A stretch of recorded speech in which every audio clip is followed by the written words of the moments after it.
Wah, wah, wah.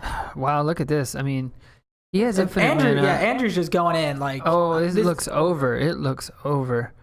Nathan used his cryptic commands to tap again, letting Andrew have free reign. My God.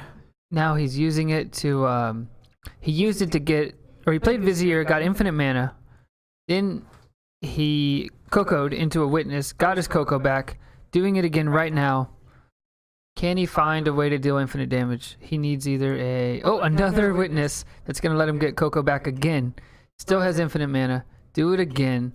He needs either a Walking Ballista, which actually you don't want to get it off the Coco. You need a Duskwatch Recruiter. Yeah, there you go, Duskwatch Recruiter. He's going to let you look through your whole deck for a creature. Man, we need to call the morgue because there's about to be a funeral about to happen.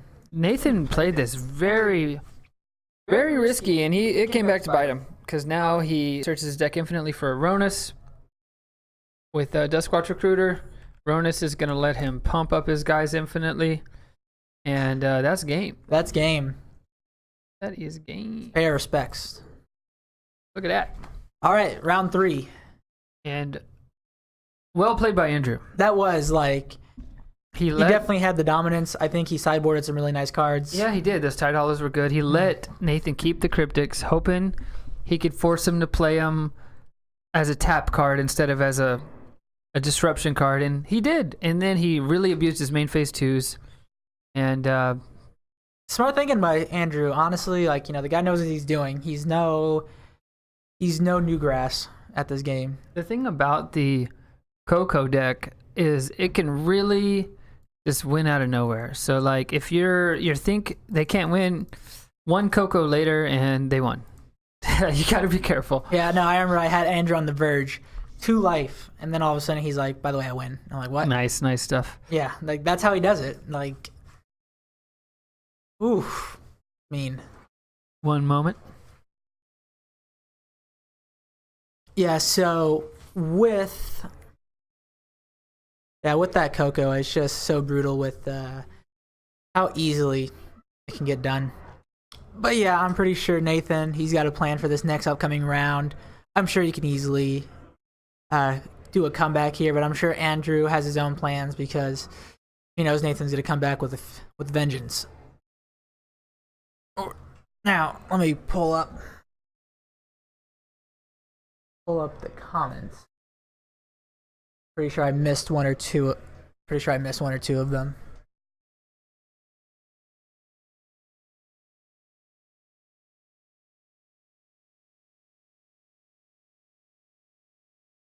Oh, and it's freaking out. There it is.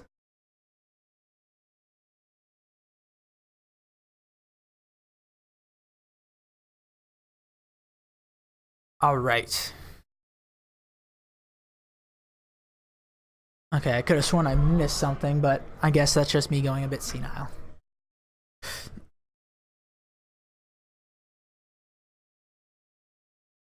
All right, so here they go. Looks like Nathan's happy with his hand. Let's see if Andrew's happy with his. Looks like he's got the Noble Hierarch.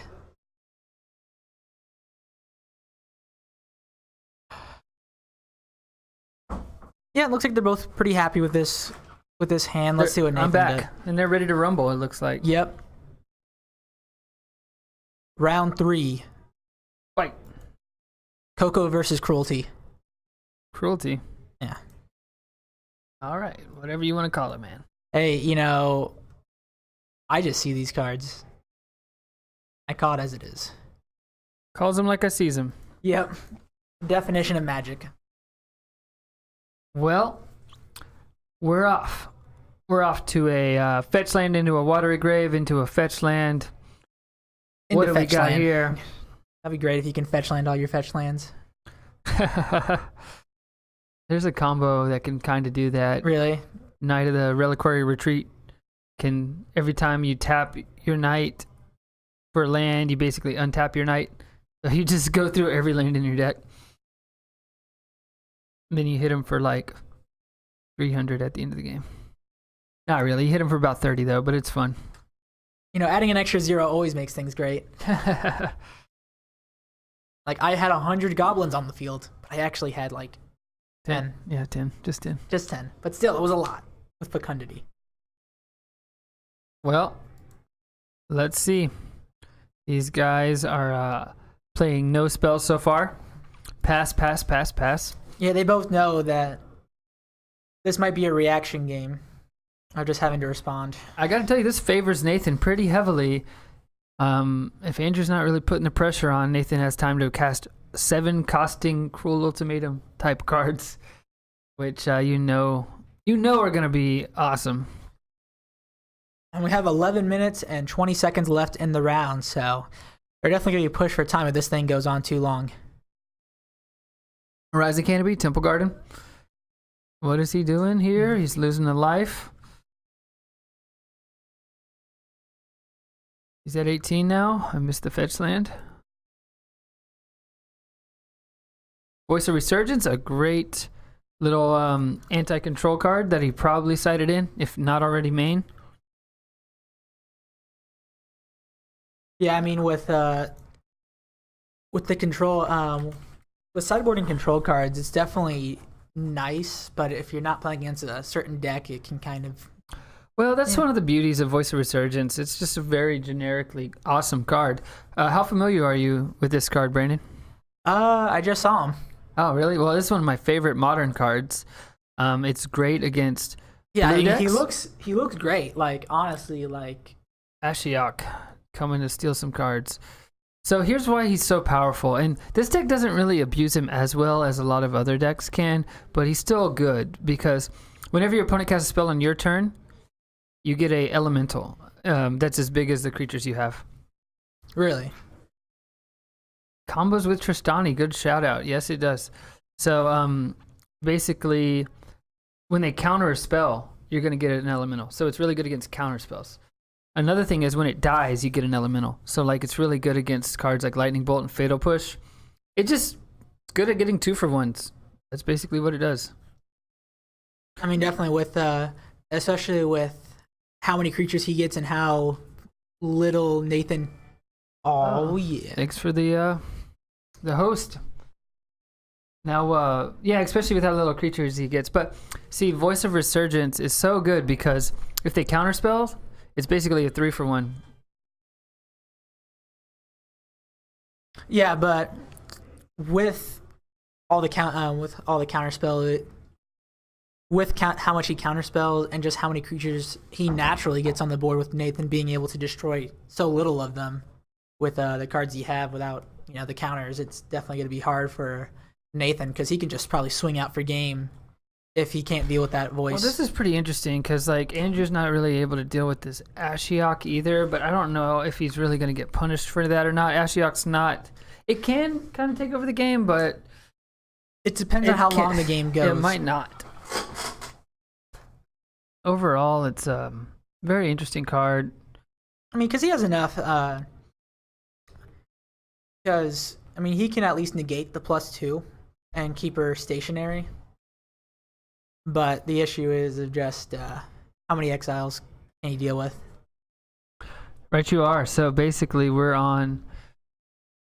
They've not done much this game. Looks like Andrew. I think we're on turn 5 because Nathan only has 3 lands and it's getting milled again. Andrew's probably holding up Coco mana.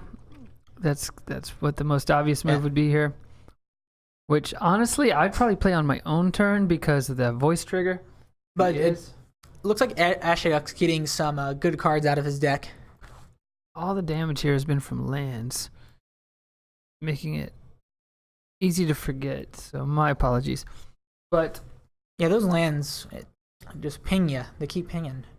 Ping, ping. Like a little bee stinging. I believe he's at 17. There we go. Doesn't kill, but it sure sucks. So, I don't know what to expect. We see an Izzet Static Caster in Nathan's hand. I saw him sideboard those in.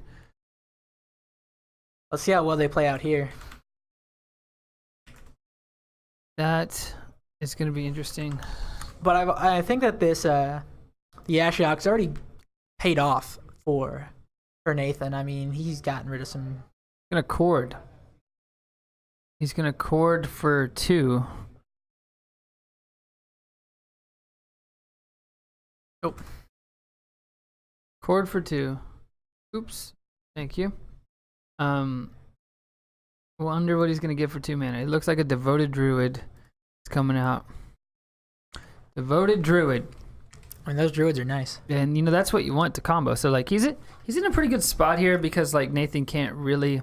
Yeah, and now if he starts using his spells and anything, he's just gonna start getting elementals. Yeah, getting elementals, and this is gonna. Well, so here's an interesting interaction. So I showed Nathan has the Izzet Static Caster, which taps and deals 1 to a creature, and it can do some more damage to duplicate named creatures. But the Vizier, if it comes down as a 2/1, he's gonna try to deal 1 to it, but it's actually not gonna be that great because in response, Andrew can just add infinite mana. So like even though, that's hey, real quick with that voice, does it say for the tokens? Is it the current number of creatures you have is equal to? Oh, is that another one? Jesus. Yeah, it's equal to the current number of creatures you have. Okay, so if he were to lose 1 and they were at 3/3, it goes to 2/2. Yeah, that's cool. Ooh, Andrew's really. Oh, there comes the Vizier, just like I said. If he tries to Static Caster it, Andrew can make infinite mana in response. And I think that's game. Oh my god. Oh, he did nothing but Ashiok and hold up a bunch of cards, but Andrew played around them very well. Yeah, it looks like Nathan is double checking the cards. He's trying to double check it to see if he can Static Caster it or not. And maybe he will, but it's not going to work out like he wants. Yeah, especially with 2 voices there. Like, holy cow. I think Andrew might take this. Did. I'm sorry, sir. You are dead. I am not. I mean, you could have countered the Duskwatch Recruiter or the Vizier, but even when you do that, look at those elementals that are going to be. Yeah, I mean, come on. Do you really bad want news? Like what? Those be like 7/7s. Ethan, the game is Ewain Ham. The game is still going on. And there's a ballista. No one has won yet, but Andrew's about to take it home. Yep, and that's game. And there it is. And this is really hard to apologies to the people in the chat who could not follow, but the Devoted Druid combo, I'll go over it one more time. Basically, Devoted Druid comboed with this card, Vizier, will let you add infinite mana to your mana pool. Devoted Druid untaps, or put a -1/1 counter on it, untap it. Vizier says you cannot get -1/1 counters. So that's going to make you untap it and make a green mana as much as you want. So then there's a couple ways to win from there. The main one that Andrew is using is Duskwatch Recruiter, which pay 3, look at the top 3 cards of your deck, get a creature, put them on the bottom. You have unlimited mana when you do this combo, so you go through your whole deck and you look through for either a Ronus, which can pump up for the win, or you look for a Walking Ballista. Those are the 2 main ways it's going to win. So hopefully that helped explain what was going on and why Nathan just conceded out of nowhere. Really well played game by Andrew. Yeah, I mean, Andrew, he definitely, that first game, he had to learn what he was facing up against, and once he knew, he's like, here's how I'm going to beat it. But yeah, join us soon for round 2 at Nexus Esports. Thanks for tuning in, everybody. See you guys in a bit.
Why, some say the moon?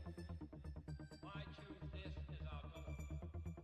And they may well ask, why climb the highest mountain? Why, 35 years ago, fly the Atlantic? We choose to go to the moon. We choose to go to the moon in this decade and do the other thing. Not because they are easy, but because they are hard. Because that goal will serve to organize and measure the best of our energies and skills. Because that challenge is one that we're willing to accept, one we are willing to postpone, and one we intend to win.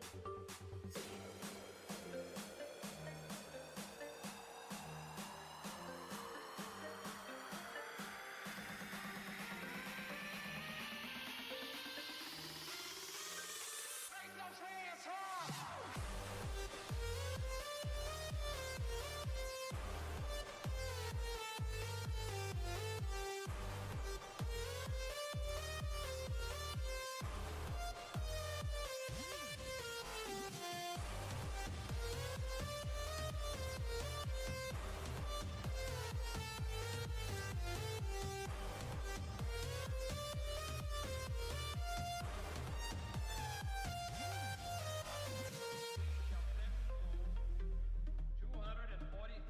Miles away from the control station in Houston, a giant rocket more than 300 feet tall, the length of this football field, made of new metal alloys, some of which have not yet been invented, capable of standing heat and stresses, several times more than have ever been experienced, fitted together with a precision better than the finest watch, carrying all the equipment needed for motion, guidance, control, communication, and survival on an untried mission to an unknown celestial body, and then returning safely to Earth, re-entering the atmosphere at speeds of over 25,000 miles per hour, 40 feet above our flat of the temperature of the sun, almost as hot as it is here today, and do all this, and do all this, and do it right, and do it first, before this decade is out,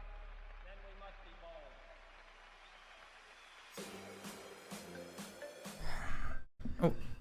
And we're back with round two. Sitting here with Aaron Acosta and Milton. Interested to see what they're on, and I'm guessing Aaron's on Valakut. We're gonna have to see. Time has just begun. Yep. Wow! Oh my goodness, they switched. They have switched on us. Hold the phone. Hold the horses. Okay, tournament organizer didn't let us know that. My apologies. Looks like we're fighting Chris Dunn versus Mark Cake. Do not know what decks they're on. My apologies. All right, so round two, we're off. Yeah, so Mark has been doing well in these tournaments altogether, and so has Chris. I'm curious to see how well these two go up since Chris just won that one tournament we talked about earlier. Well, this is a different format, so I'm Yeah. sure they're kind of just taking this tournament casually. They're not right. They're not going Probably. all out, but still. They both have a lot of skill behind them. Yeah. We'll see how it goes. And I'm sure this is another grudge match for them, so they're not You're going not to wrong. They're not going to pull any punches. You are not wrong.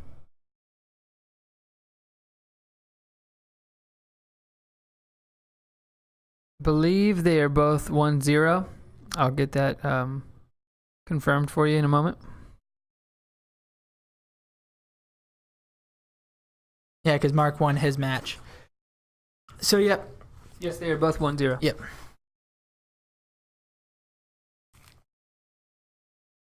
All right, looks like they're happy with those hands.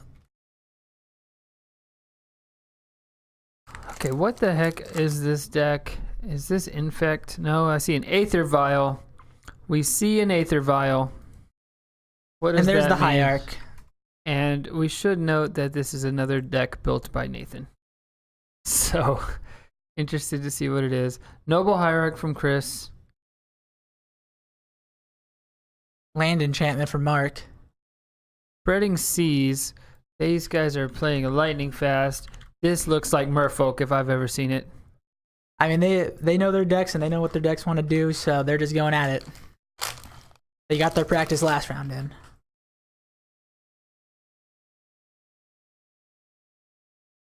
Oh, course catcher.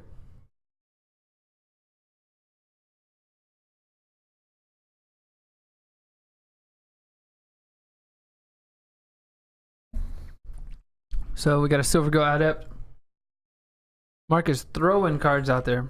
Yeah, I mean, Mark knows what he wants to do, and he's just ruining those lands in the back for Chris.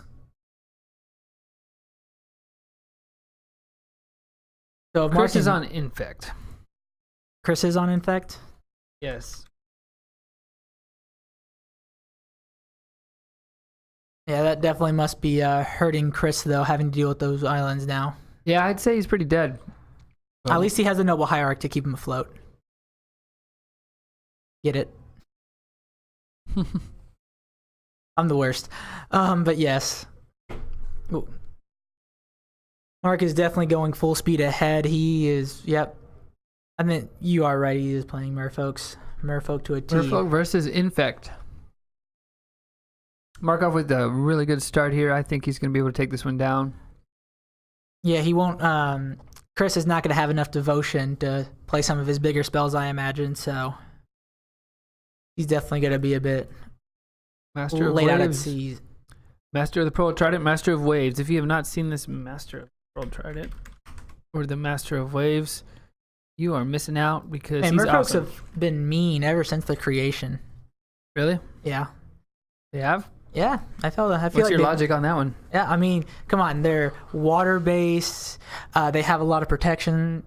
They can, especially the island walks, and if you put the islands on them and make it as islands, I mean, you're just done. Okay. I'm also salty about standard Merfolk as well. So I've lost too many games to standard Merfolks. Standard Merfolks. Standard Merfolks are brutal. They're decent. They're not quite there, but they're decent. I mean, I feel with the rotation coming up, they can be something. Rotation. Well, we're here with some modern, so we'll see. I think Yeah. is Chris gonna? Is he trying to win? No. I love those tokens though. Yeah, some Pokemon. The basic panda Pokemon. I do not know its name. I guess that's a poison counter for 7. Ugh. Chris might have come back and snuck this game off. Distortion Strike, Rebound, can't be blocked. Yeah, it looks like Mark's definitely going in for a huge hit here. Takes him to 1. Ooh. Wow. Probably dead. I don't know. He has 7 poison counters Oh, on him, if that's what that Mark implies. has a answer in his hand. It's a lot of. That's gonna. Oh, and the Blossoming Defense stops it. Chris won that game. Wow, just pulled it out. Good. That's a clap for Chris, ladies and gentlemen.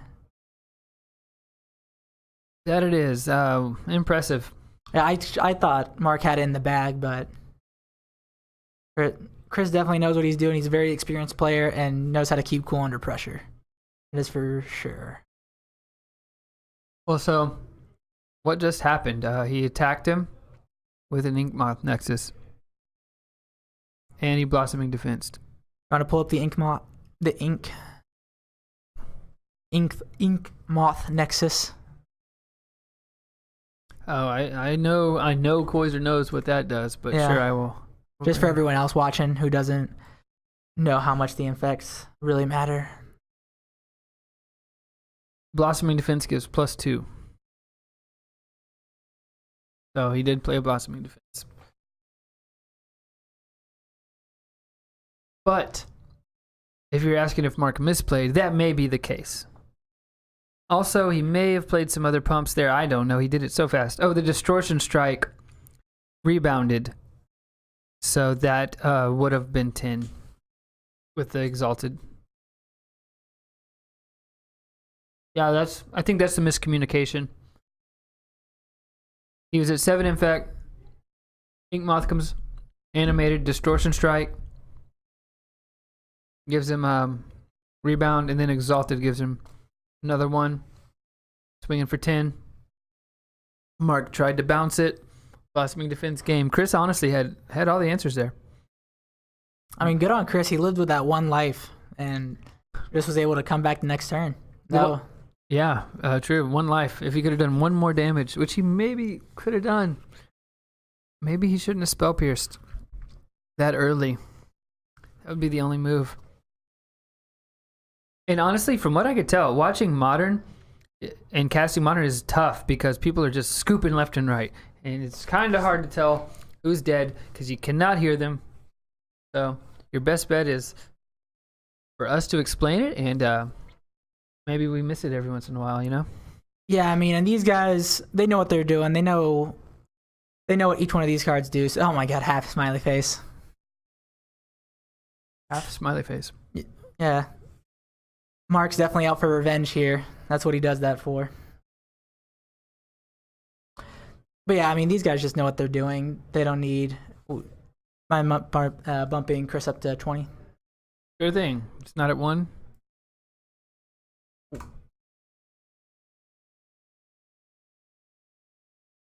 More Folks is a fun deck to play. It's very straightforward. They're either dead or you're dead. There's not much else going on. Not surprised if he ends a lot of live decks. Just 20-0 either way. Not like you have any fetch lands. Infect is a little different. It requires some setup. Very it requires banking on one creature for the most part, which is hard to do.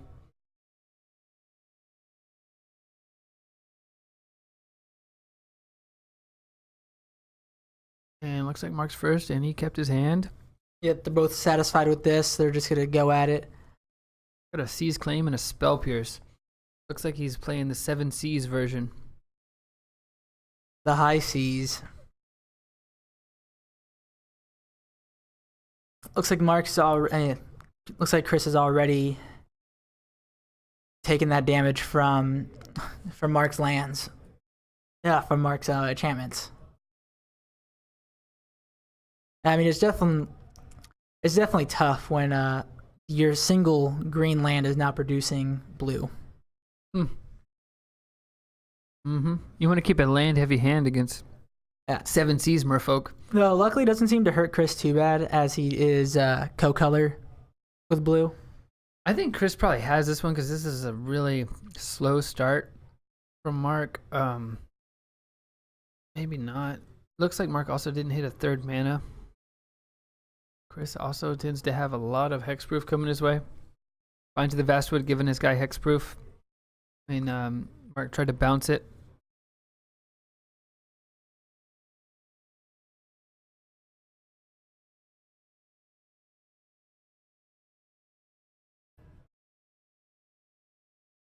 And let's see if Chris can start going on the attack here and start whittling away at those counters.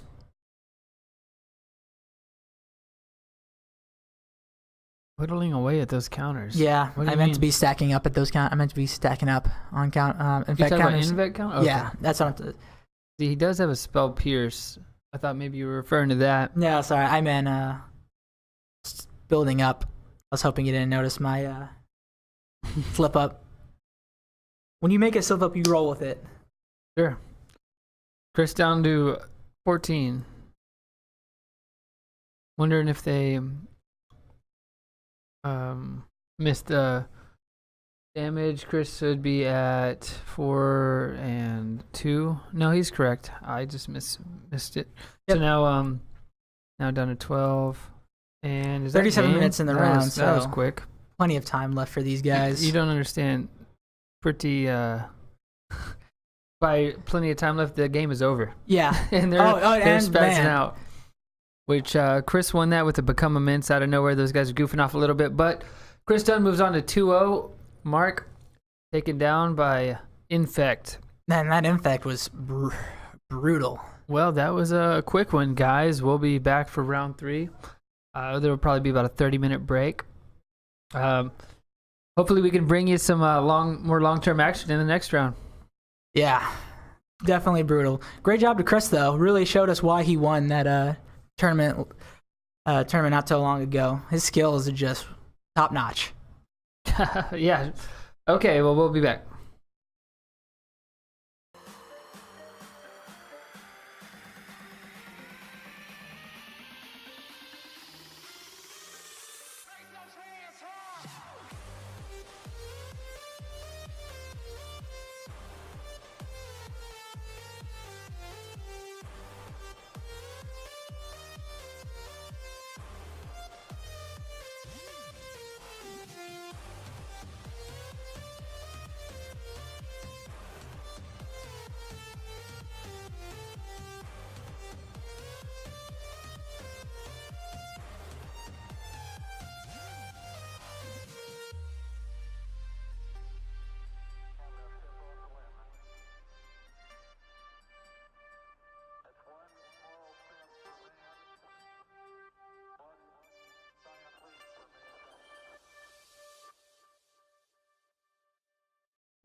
too late now. I remember you and me, and how careless we could be. All day and all night, we'd stay up, it felt so right. We were so young, we were so dumb. We would get drunk and then hook up. We were okay, we were alright, staying awake till the sunrise. We were in love, couldn't stop us, like a good drug, never enough. We'd hook up in my car, driving so far, play your guitar, you'd show me your art, let down our guards, think with our hearts, stare at the stars. We were never apart, drinking too young, way too much fun, out in the sun, hoping when it's gone. Took you to prom, dance to our song, dance all night long till the lights come on. Too late now, I remember everything, and how careless we got. It's too late now, I remember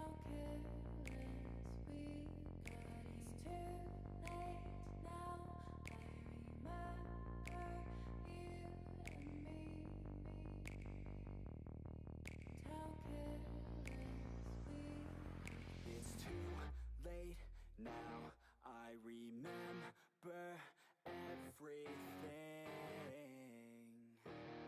and how careless we could be,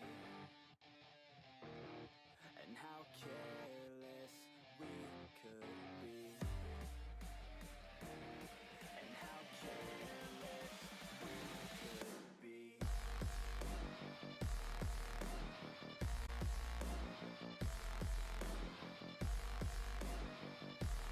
be. And how careless we could be.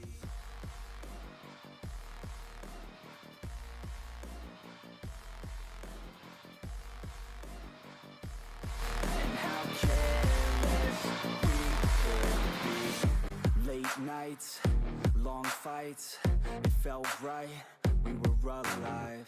We would go out, we were so loud, we were so proud, we had no doubts.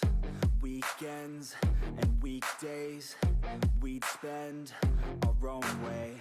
We were careless, we were fearless, we were reckless, time was precious. We loved to waste time, whiskey and wine, drinking all night, asleep by your side. Finally alive, we would just drive, never arrive. Our journey was live, staying out late, testing our fate, running away. We live for today, young and so bold, never get old. Screw what we're told, we can't be controlled. Too late now, I remember everything, and how careless we got. It's too late now, I remember you and me, and how careless we. It's too late now, I remember everything, and how careless we could be, and how careless we could be, and how careless we could be.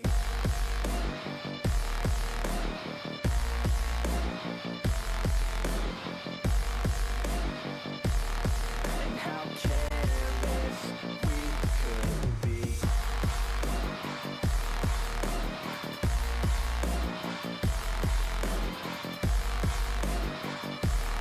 And how careless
Quick, I don't wanna keep our lives at risk. Can I move on, climb aboard this ship?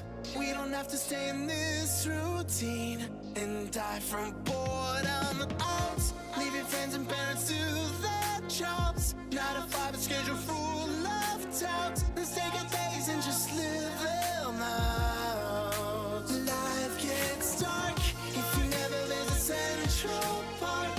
If you never see volcanoes spark. If you never raise a question mark. It gets tough if you never try to bungee jump or use the ocean breeze to make some love. Isn't that what it's all about? Yeah!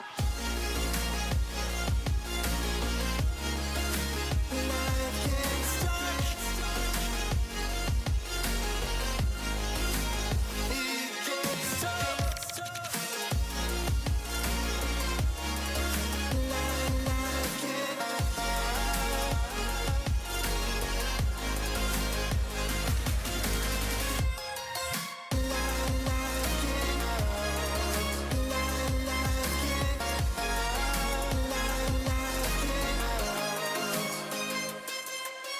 jump, take my hand and leave it all to luck. They'll never catch us if they don't look back. Girl, I promise you the fun won't stop, and we can do it all. Doesn't matter if it's big or small. Responsibilities go out that door. Let's discover what we're living for. Yeah, trusting, holy music only, and we'll set onward, my life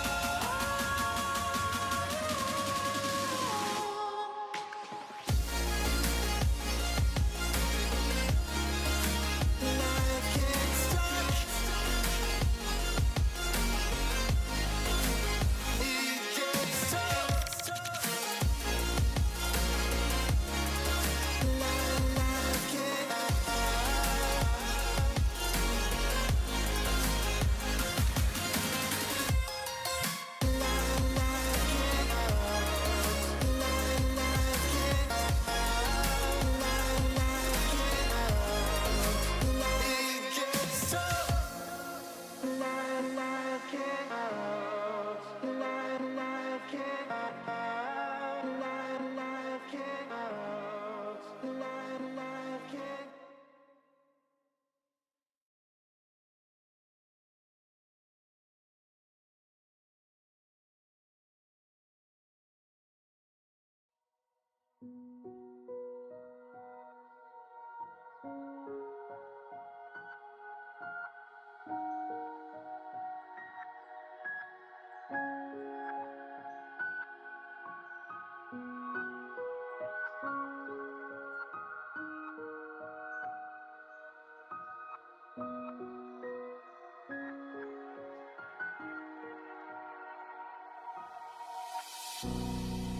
I can't believe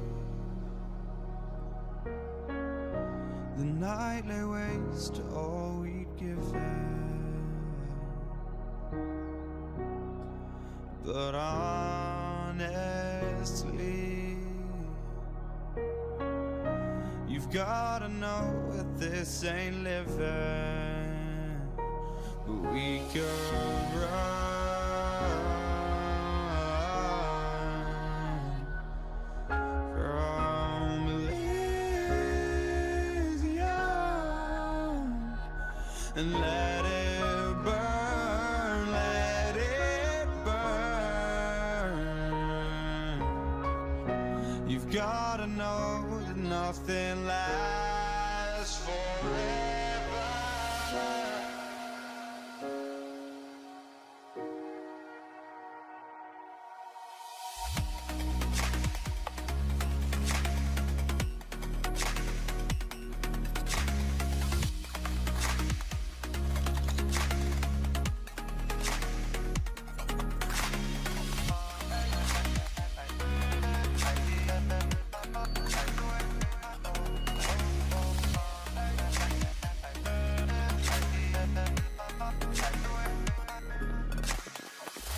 I can't believe myself. I never thought that this would be our end, but it's nothing new. And my lover's honesty, I can push it back down if I have to, if you want me to. 'Cause we can run,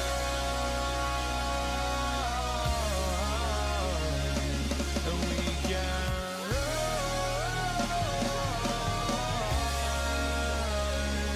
'Cause stars they fall all for you. So tell me now, what's left to lose if we run?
I don't know what you want. Let's have a bit of fun till I downfall. My love, if you feel like I do right now, don't say you're on the run to the other side. And we're back. Got Mark Whites versus Jacob Dill here. Burn versus We're Not Sure. I'm here with Nathan French. What's up, guys? He's able to join us mid-tournament. Guess it didn't go too well. No, Cruel Control, not so hot right now. That's funny. We did see you round one. The deck looked awesome. But honestly, Andrew had like an insane hand against you also. Game Yeah. 2. Oh, this guy on the left, I'm not sure what he's playing. I see ziggurats, gemstones, Oh, reflecting pools. I know it. Sorry, I missed that. Burn versus 5-color aggro. It's the Ziggurat deck. Ziggurat.deck. Yeah, this Isn't that deck. what humans is? Yeah, it's actually a better. Humans is usually a better version of this deck, but maybe we'll see what the old school one has to offer here. Okay, so it's the old school it's the 5-color old one, humans. yeah. Okay. Without humans, it doesn't run. The non-updated, like, It just runs 2016 list. It runs Pillar, the land Pillar. Pillar Parents, yeah. Yeah. So this is a pretty cool land here. Turn 2 voice. Pretty good against Burn. We see a trade here. Voice is good versus Burn. So he's off to Voice, Goblin Guide. Man, they are doing it so fast. I was not able to keep life. He's at 14, I believe. Hold the fort for me. I'll be right back on the life counters. All right. Yeah, he finished resolving his Goblin Guide trigger over here, and yeah, he's gonna go get a quick life count real quick. They are playing pretty fast.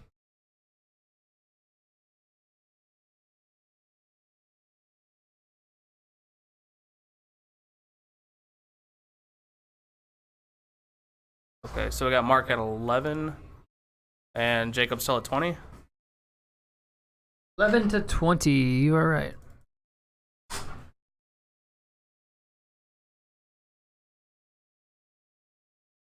Another voice. Got a lot Mark of voices. getting in for 2. Jacob going to 18. It's a lightning fast game. Pretty much only played voices versus Burn, but they are already nearing death. Mark goes to 8. Mark will go to 5 with the Oh. lightning bolt and the skull crack. Down to 5. That's just what Burn does. Burn, burn, burn, 3 burn, to the burn. face, 3 to the face. 1, 2, 3, 4, 5 burn spells to the face. And look at his mana base, just mountains going at it. Gotta love it. Anyone can come in We got and play in a 4-drop tournament. coming in. Rhino, Rhino. that's a power card in the matchup. Could have And saved that skull crack. yeah, bet he's regretting that. That's definitely a huge swing. But Mark just- going up to 8 and Jacob to 17. He just did not off the see that bat. Rhino coming. And I could not even bring all this up. Oh, sorry. My apologies, 17. I can't even bring all this up in Oh. time. They're moving that quick. Now here comes all the 3, swings. 4, Down to 5. 9.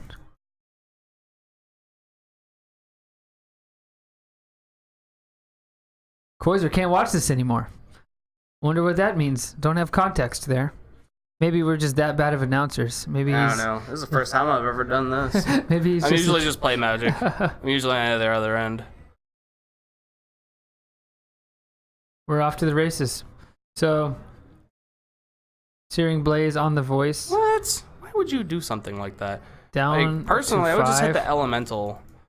Like, if you're just gonna blaze something, I mean, you just give him 1 more power, unless he has something in his hand, which he does not. Then yeah, that's lethal. You were right, Koiser. The chat does have a major delay to it. And yeah, you're right. That's gonna do it. So Mark gets it. I Game believe 1. Mark won that one. Yeah, Mark won that game. He had lethal represented on board. Wow, and that Skullcrack play was maybe did him in. It moved so quickly, I can't confirm that was the real reason he lost, but it definitely didn't help. I think we know that. So we're gonna go to sideboards, go into game 2. Mark up 1-0 over Jacob. Yeah, Mark. I mean, this is gonna be a quick game. Yeah, and I think playing the old humans, I think the sideboard strategy is still roughly the same. Mostly creatures, 12, 13 creatures, and then Yeah. like dismembers or Human- Grafdigger cages. Humans something is like that. really good against mono red as well, or burn as well. But this 5-color aggro is good for a different reason. It's got the random siege rhinos in it. I think it might have some kitchen finks. Who knows? This deck's so it's just it's kind of fallen off. So you never know what he's gonna play. But the only thing you do know he's gonna play is something with 2 colors or more in it. If I remember correctly, these old lists of the aggro humans, they don't play vials, do they? No, this one is just like 8 birds, 4 bird, 4 noble, aristocrat, rhino, kitchen finks voice. I believe it plays Tide Hollows. Is ecstatic casters, stuff like that. Yeah, that's right. I think it I'm plays just trying to 4 think. path. Like, I obviously I don't think the burn player has the blood moons, but blood moons are very good against that deck. Yeah, they could be. Vial, I think, is kind of necessary, at this point in the human's lifetime, for high sustainability and, productivity. You know, in I that played deck. Kale a couple times playing this deck, which I know Mark knows him, and probably where he got the list from. And Kale just used to roll me with his 5-color deck all the time. Yeah. Yeah, and I really liked the 5-color deck because I used to love Falcon Wrath Aristocrat, so I was like all over it trying to test it. I was like not winning games with it at all. I'd play it online and I'd get crushed, and then I play Kale and he like beat me in 3 different Well, that's matches because you're with Zach, but I mean, it. Guess I just didn't have the magic touch. But that was also a good while back, which I know. yeah, this deck hasn't been relevant for quite some time. I mean, I know he still busted out every once in a while and had a tournament like this. Why not? Super fun. All right, so here we have game 2 going underway. We are going to see Jacob on the play here with Burn.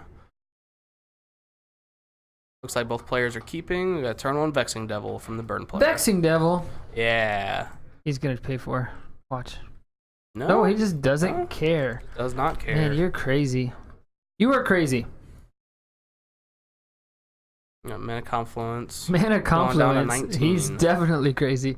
That's how you want to lead off versus Burn. Oh, yeah. He's like, I'll just give him a free game too.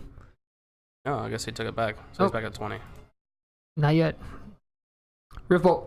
Suspended? Here we go. Path that. Oh, he figured, you know what? I'll just not give you an untapped land. Smart move, smart move. Believe Mark is from either the Temple or the Colleen area. So it's cool to see him playing down here. Actually lives in Troy. Roy, really? Yeah. Yeah, so he dedicates to, Epic and Colleen. That's like his home store, even though it's like a little bit farther of a drive. Okay, well that's what I remembered from him. All right, Rift Ball, is he going to shoot the Noble? Oof. That's a crazy Burn player right there. You won't see me shooting any Nobles. I'll tell you that. That's because you're bad. Maybe, but Oh, Burn not hitting lands. He's missed 2 and 3. He's maybe got that's some good. help with that path. Eidolon sees the field right now. With him having no follow-up play on turn 3 for Mark, I can only assume he's got a bunch of high curve spells in his hand. Probably Siege Rhinos, Probably down to 17. It might come raining rhinos at this point. Double Eidolons. Double Eidolon. All the way across the sky. All right. We may see the game going to 1-1 here. Though he has not been able to do a lot of damage to Mark. Pillar. Does he have the 4 drops? Yes, he does. He does have And the it's a Siege Rhino. Worst case scenario for Jacob. Oh, my bad. This is how you punish Eidolon and punish Burn at the same time. Just a really bad play for Jacob to see right now. Now anything he plays, he's gonna take 4. Man, I don't think that was necessarily a good play. At this point, like if I'm Mark, I'm just gonna take I the might hits from just the take it. Eidolons. Especially if he has another Rhino, I would. Yeah, I would just definitely it. take the 4. I You bet just you- punish the Burn player for playing double.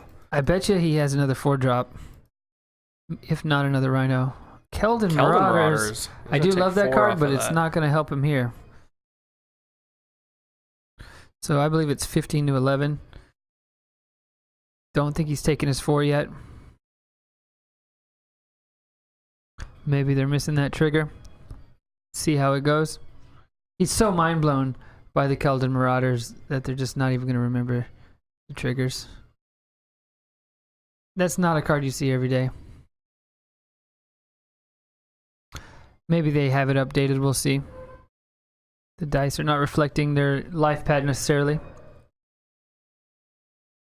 Another 4 drop. See, an Aristocrat. Doesn't I matter. was kind of hoping for another Rhino at this point, but I mean, they're that's both still- very good. Oh, and he doesn't even swing with the Rhino. I'm very surprised. Oh, He's gonna take 4 off of that bolt. I don't Let me go think check they're live doing totals. that. Let me make sure we're correct. Yeah. Who knows what they're doing at this point? I believe they're just playing as if Eidolons were not on the field, which, yeah, that's no good.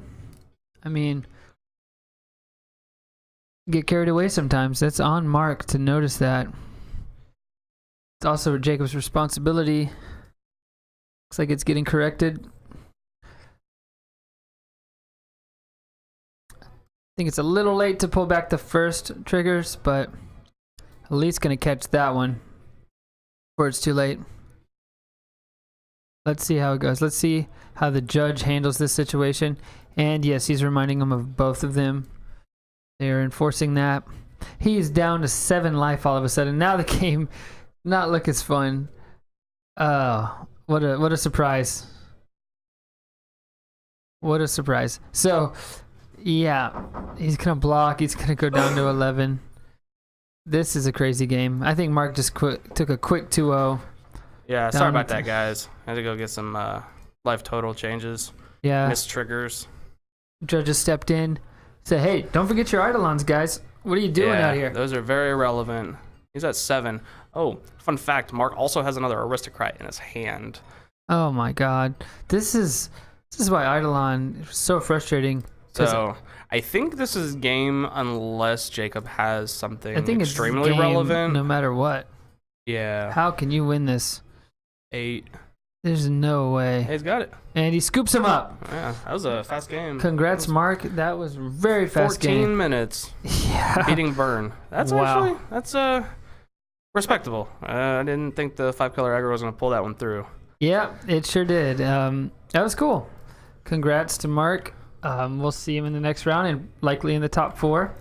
And this is Wednesday Night Modern up here at Nexus Esports. Thanks for tuning in. See you next round, guys.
And we're back.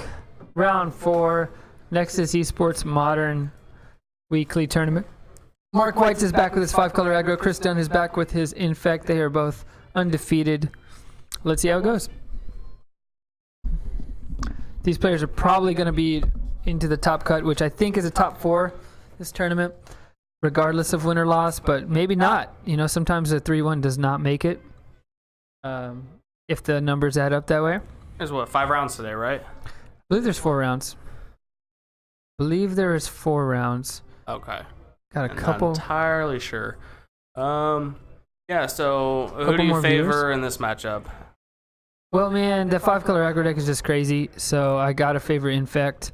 But usually I'm not a big fan of Infect in this Modern. There's a lot of removal. You know, if you would have hit that Infect deck with your 5-color control deck, you would've It's 3 smashed it. colors. Oh, that's what I meant. Sorry, I was playing reading- Cruel Control. I was reading 5-color aggro here. Yeah. But I meant if with your control deck, probably would have smoked him. But Infect has got to tear up these green-based decks. The only card he's got to worry about is really Izzet Staticaster. So I say without some crazy Izzet Staticasters or bad draws, Well, I Chris was is talking favored. to Mark outside earlier, and you know he was playing Abrupt Decays, Path to Exiles, and a couple other targeted removal Yeah, spells. maybe if he draws like an between abundance main of and removal, sideboard. then he could take him. But yeah, I think I definitely favor Infect in this round against the 5-color aggro. Yeah, I would favor Infect against any green-based deck for sure. I mean, it's not super green based. It's 5 I mean, color. I call it that because it's like birds and nobles and stuff. But yeah, I guess it's fair. not really. To be fair, It I guess. plays like a green deck, even though it is not. I mean, you can't really say Affinity plays like green deck because it No. doesn't have green. Green deck does not. Or But it's also Affinity- aggro. Affinity plays like a combo deck to me. Yeah, I think it plays like an unfair deck. Yeah, I I played played- Affinity for years. Green decks are just fair decks. I'll agree with that. Unfortunately, I retired it. Rest in peace. All right, and we're off. I got Mark. Trying to see who goes first. 7-7. 4. And a 6. All right, we got Chris going first, which is bad news for Mark. Mm-hmm. At turn 1, dude. If he passes without removal, I mean, he could have a turn 2. We'll see how this hand plays out. Yeah, and he's looking at his hand. What's he going to keep? Not sure. Hard to tell. Flipping some cards. There's no Eidolon in this matchup, so I'll go ahead and get that off the screen.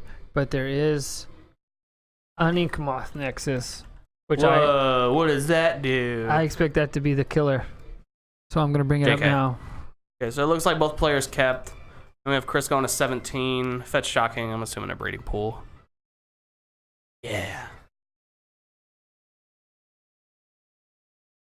Wonder what kind of curve Mark's going to have here. Wonder what kind of curve Mark could have to beat this deck. Well, I On a see a good Noble draw. in his hand, so he definitely has turn 1 Noble, if need be. I'm not sure if he has like a path or something, if he's just going to try and hold up removal for some sort of combo. If I had a path, I would Chris. just do it right now. Yeah. Don't give him a chance to defend it. But he's got 2 Noble. There we go. Let's see if Chris can bluff out a turn 2, if he has it. Noble Hierarchy cards in both decks. Very strong card. My favorite modern card. Or my most played modern card, at least. Might of Volcroza, +4. Oh, we have him going. Shoot, I might even block that. That's how sad that is. Big O dice. Take 5. 5 Infect. Oh, I kept a 1-lander. Chris, what are you doing? That is... To be fair, I probably would keep it. I mean, he's probably has like Apostle's Blessing and like Mutagenic in his hand.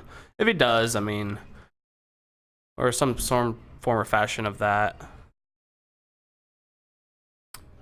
That's a pretty solid card for the current board state. He can block without any kind of regards. I think he has it here. If he has like Might and Apostles, I mean that's just it. Unless he has a path in his hand. Well, he only has 1 green mana.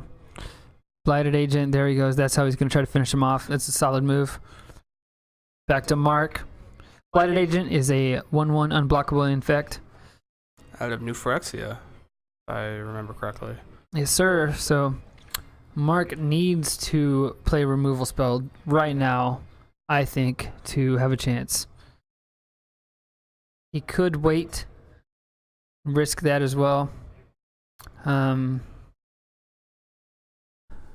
Confluence, that's Can a you good pull card. up Dramoka's command? I know Mark has one in his hand. I'm not entirely sure He what has it does one in off his the top. hand? He does. And I'm not entirely sure what it does off What the an top eye of on my that guy. hand. Sure.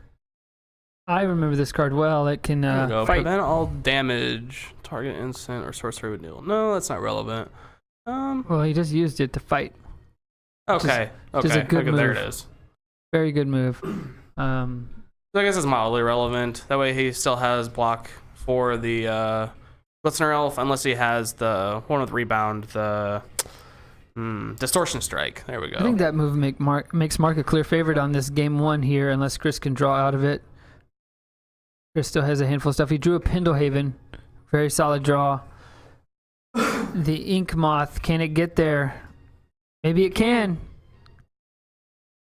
Maybe he's just going to Pendlehaven him. Well, he does have a bird, so he can block. Oh, and he will. He's not taking any chances. Yeah. I really wouldn't either. I mean, just one spell. I mean, that's game over. He still has a Pendlehaven if he needs to block. He can block a voice. The question is if Mark has a path or not. It does not look like he does. Oh, he just drew a path. one. Oh, he's in good shape right here. Wow. Wow.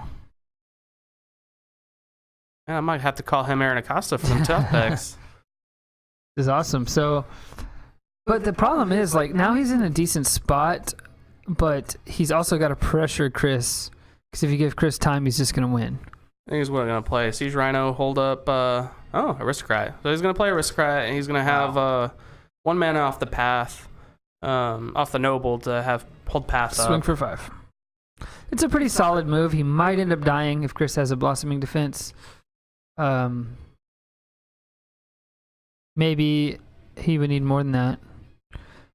He needs like a land.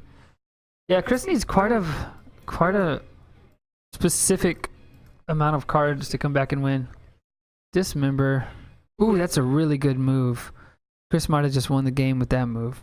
Yeah, if he has Apostle's Blessing in his hand, he goes for the path right here. He's going to Apostle Blessing, naming white. It is a human. Good move. So, if Chris doesn't win this turn, he probably loses, but I think he's got it. Has to involve an Inkmoth Nexus, has to involve a pump. Or just Apostle's Blessing for green or white. What, that wouldn't do 5 infect, would it? No, I mean it's a way to get through the voice, to make it some sort of unblockable. If he has a +4 spell, he wins right now. Don't believe he did, or he would have just slammed it. What does he We'll have? see. Not entirely sure what he's doing. He's got 4 cards. Oof. I think that might be game for Chris. Well, Maybe not. 5 unstoppable damage. drew a bird from the off the top Falcon from Wrath. Mark.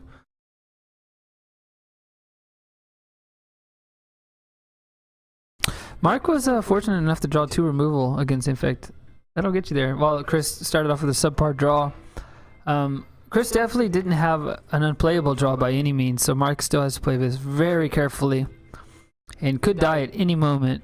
In fact, if he does not kill Chris this turn, this is his very, So he's swinging very it for tough move. 5. If he's got Siege Rhino in his hand, He just goes to which 3 I immediately. don't believe he does. He does. He just won. So, guess he doesn't. Yeah, I mean, like I would have just windmill slammed, Siege Rhino off the top because he's only got green open. I don't believe he has it. Uh-oh. No, he does not. He might have just lost. He still has path. I'm not entirely sure where he's going with this. Take it. Oh, he can also block Inkmoth on Falcon Wrath. Another interesting move. Become Immense. Path meets Blossoming Defense. No! A Spell Whoa, Queller. I was not expecting a Spell Queller. Wait, can you even do that? That thing costs Spell 7. What is it? Spell 4 or greater, right? He's pointing out that he can't do that. Oh. 4 or less. Oh, it's 4 or Defense. less. And that's game. Oh, wait. No. Oh, there's all kinds of stuff going on. Okay, so yeah, so he did did- response. He pathed in response, and then he played the vines, and then he spell quellered the vines. Yeah, I believe that's what happened, but it was very sloppy. Believe Mark's up a game. Yeah, We're gonna have to go let me confirm that. Go confirm that real And quick. yes, we did miss a voice trigger. You're not wrong. It was just very sudden, and they didn't catch it. Voice is one of the most missed triggers you're gonna find in all the Magic, so get used to that. What a game that was. Spell Queller. Really good. Notice him reading Worship right now. Yeah, that definitely was not expected. Yeah, we see the spell queller in the main board. That doesn't really seem like something I would expect out of the 5-color. It's a great addition, aggro. though. No, yeah, sure. I mean, I didn't see it coming either. yeah, definitely not. Wish we had a better view of their hands, but It's kind of sloppy. In a competitive REL, it would have been like Spell Queller resolves, countering nothing, and then one. But can't do that. They just played it out kind of fast. Casual REL. Marks up a game. Had some good answers that game. With his Dromoka's command, his path, and his Spell Queller was able to get him there on Mark's stumbling curve. Now we're on to game 2. Still favoring Chris, but if anything, it's going to be hard to not lose one of these next 2 games. Mark Oh, has yeah, some for cards sure. that can kill him, like Izzet Static Caster's a nightmare. Maybe yeah. Mark. What else do you think he brings in? Do you bring in like? Well, do you think he's playing like Grim Lava Mancers or? No, he's not playing those. No. It has to be like double colored cards. So he might play Orzhov Pontiff, which would be pretty cool. Yeah, Pontiff is pretty cool. Doubt it though. I bet he's just on the Static Casters. You just tend to not have a lot of cards for this kind of matchup. If another card that'd be amazing for Chris is Twisted Image if he has it. Yeah. Or he's playing Spellskites. Spellskites would be great. You can't cast them off Pillar, I don't believe. No, So you but might you not have play them. 15, 16 other lands that you can't cast them on. You have Mana Dorks that can. I mean, I'm not saying he does, but I definitely want to have a chat afterwards and figure out his sideboard tech. We We'll did see a probably see these worship. players again in top 4. Interested who's going to take this one down. Good catch from Tamio about the voice trigger missed from the Tamio dismember. from Cairo. I'm Ali from Cairo. Mark Poole drew me. I'm just kidding. I don't know who you are, but hello. And they're still sideboarding. They're going to take longer sideboarding than the RA with the actual game. That's how this Infect deck tends to do it.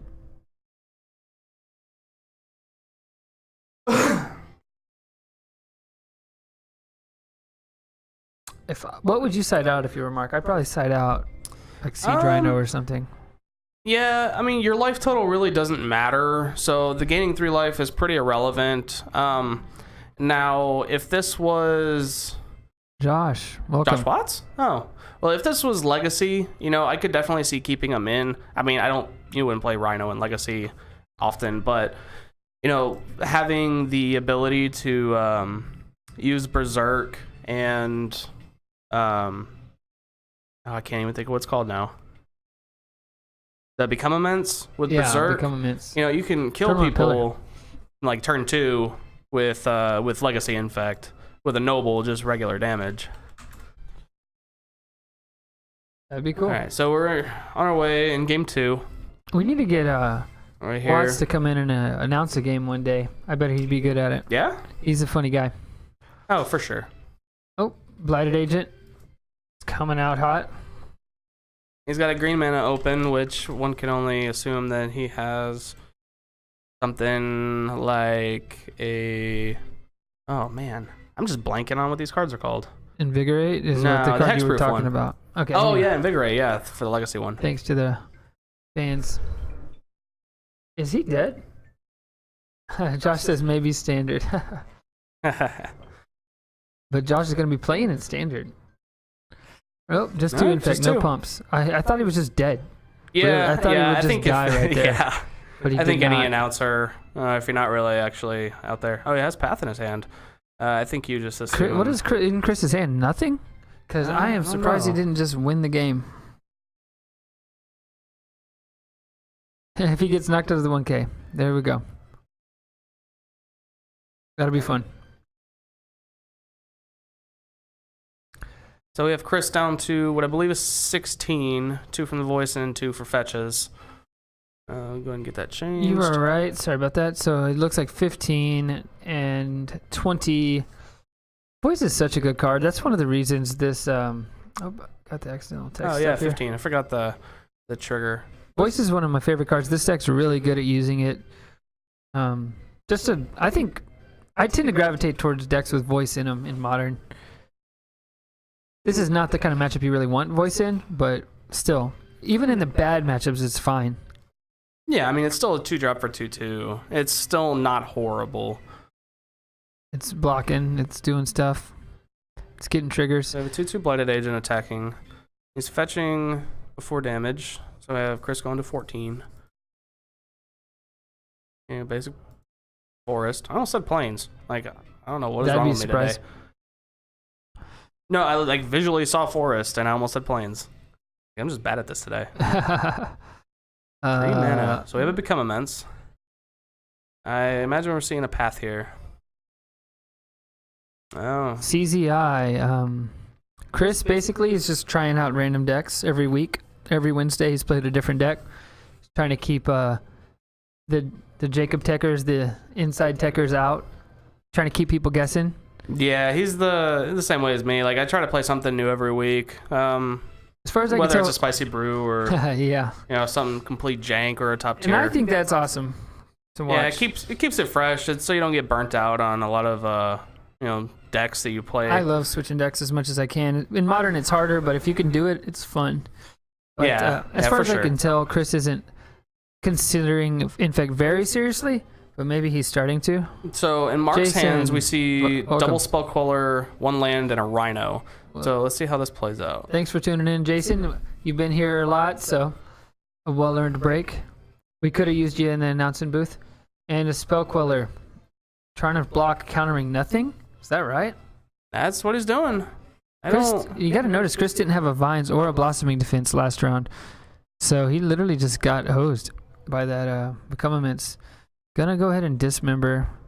It puts him down to 7 over Wow, here. he's getting really low.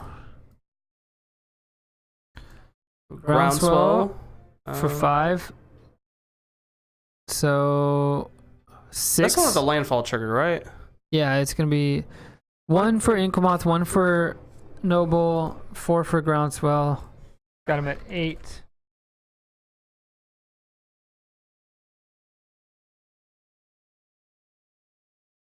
And now he might be dead. Chris had a very subpar hand. Those Siege Rhinos are not looking good in this matchup. Still has a Spell Queller. He attacks for 3, puts Chris to 4. He has Rhino Chris in is his so hand. close to dying. Oh, he's gonna go ahead and block. Very interesting move He's because still he got had lethal Queller in on his board. hand. Man, this game is so close. What can we do? Let's see. Is that a Become Immense in Chris's hand? Not rightfully sure. I don't think I can really see.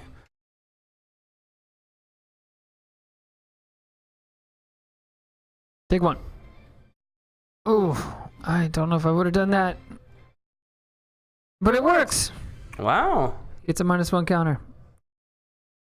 Yeah, and I Queller's think great in this yeah, matchup. I think Mark has the game. Well, he's got a Corruptor. Wow. So he's got a Corruptor to block, so he has a 1/2 Spell Don't Queller. believe he plays any artifacts. Maybe he expected some spell skites. It's still a decent body. It's just like an additional threat in the deck, even if it doesn't have a target. It's not horrible.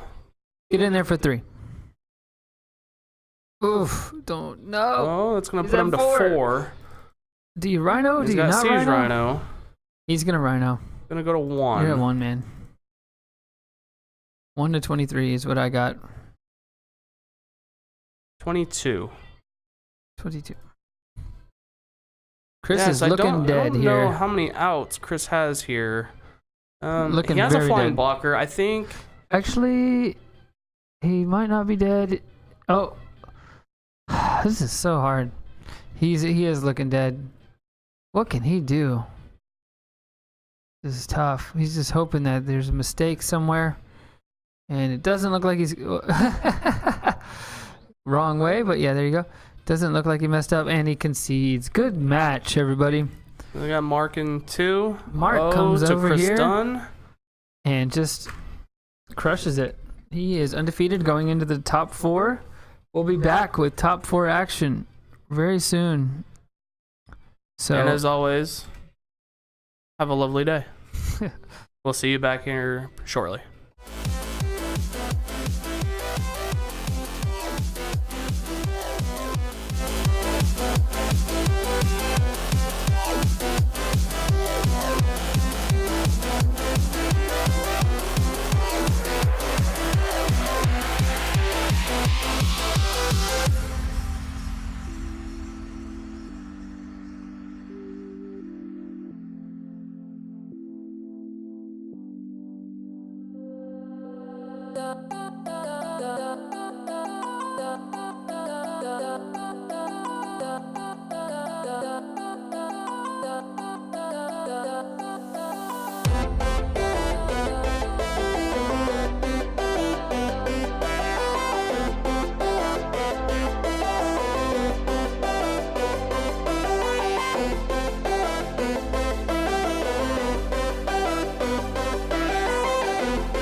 Said it was wrong.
All right, what is up, everybody? Welcome to the semifinals, round 5, Modern at Nexus. So we have Mark Whites again as seed number 1. He's the only undefeated. And we have Sam Morrison on Nia Byrne at the 3-1 bracket. Let me adjustment real quick.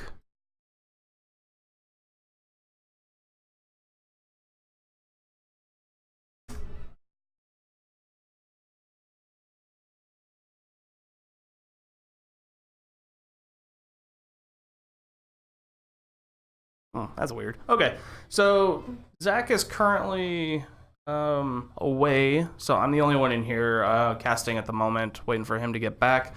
But we're gonna go ahead and proceed with the Modern semifinals at Nexus.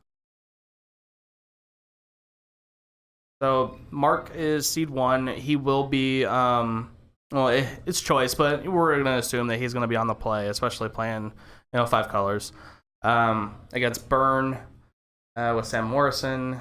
He hasn't been on camera today, I don't believe, but we'll see how this one pans out.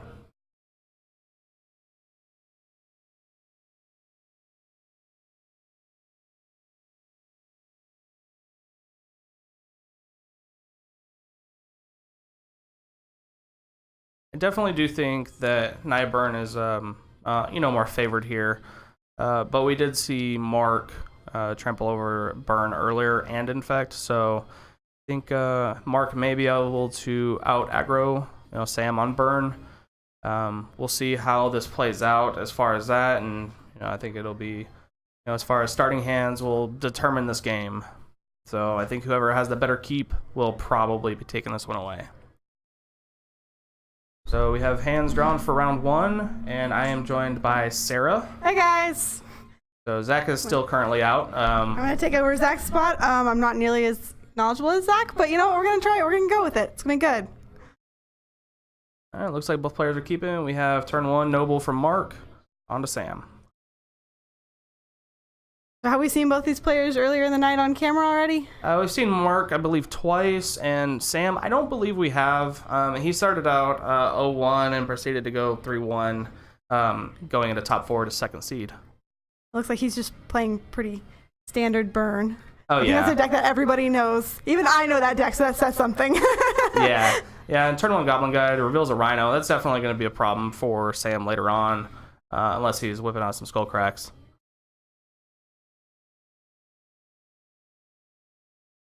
I'm gonna pull that card up on the screen. Oh, I'm not gonna pull up Rhino. I'm definitely gonna pull up Skullcrack. A lot of people know what Skullcrack does, but players can't gain life and damage can't be prevented, and it deals 3 damage to a player.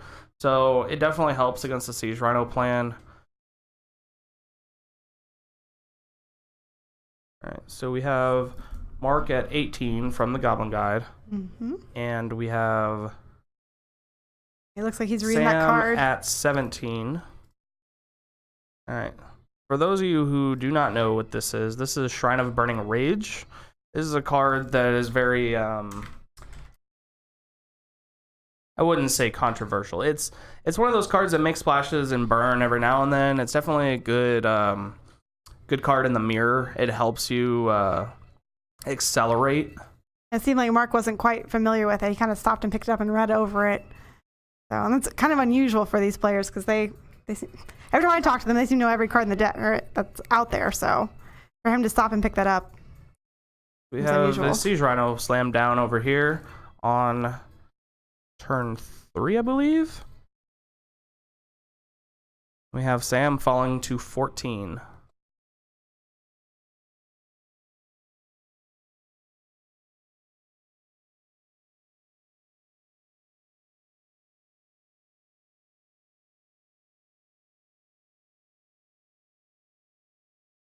If Siege Rhino getting in for 4.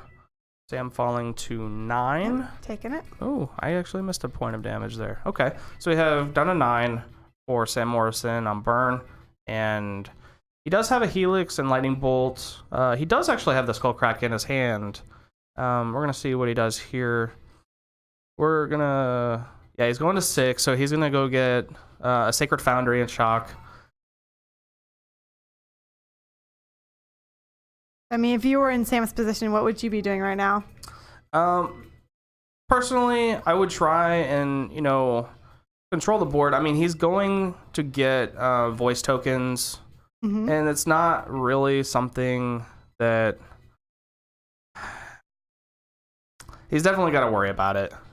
So he's going to Helix Mark, like just straight up, and going to take 3, and Sam will gain 3, but Mark will get 2 elementals in the process that are 6/6s. So I mean, they're pretty hefty.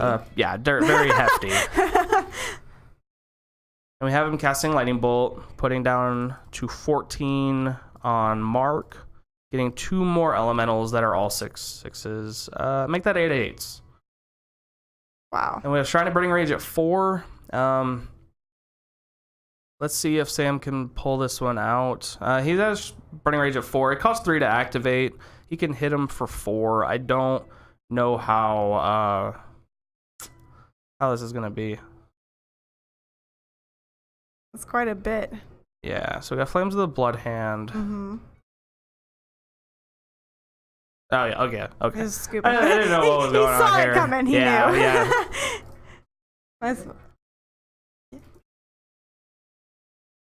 So we have Mark Whites getting over Sam Morrison 1-0.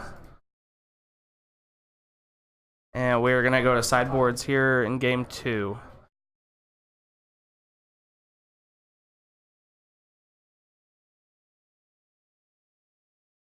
All right, so sideboarding, what would you change in their position? What do you think is going to be in their decks? I do still think that Sam is going to be a little favored on the play. In game 2, he's sideboarding. I know he plays. I looked at Mark's sideboard earlier. He is playing like Damping Spheres, Static Casters, Fiery Justice.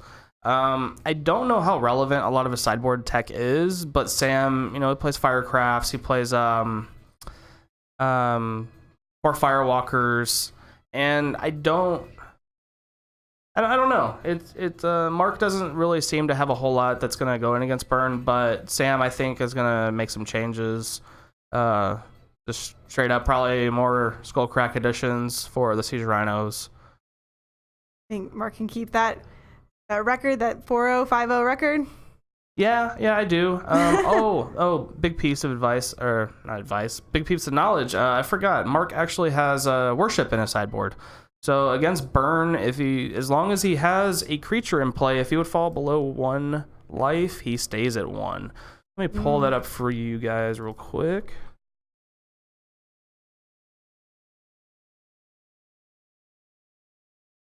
Oh, well, it has the invocation version. So yeah, all right, let me pull up there we go. So Worship, if you control a creature, damage that would reduce your life total to less than 1 reduces it to 1 instead. So, Sam plays Destructive Revelries in his sideboard. I don't know if he knows that Mark is playing Worship, so I don't think he sideboarded them in. But we shall see if he can draw this 1 of Worship and take away the game fairly easily. Yeah, that seems like a pretty good card, even for someone like me who doesn't know the game very well. I mean, that seems somewhat broken, especially if you're playing a creature-heavy deck. Yeah, playing it in a creature-heavy deck. There's no sweepers on Sam's end. No sweepers on Mark end. So, I mean, it's all single-targeted removal. There's not a whole lot of action as far as that. There's no main board enchantment hate in Sam's board either. However, Mark does play Dromoka's Command. I don't know how relevant those will be in this matchup, but I imagine they will do some work if he sees them. Well, we will see. All right, so everybody shuffled up over here, starting game 2 in the semifinals at Nexus.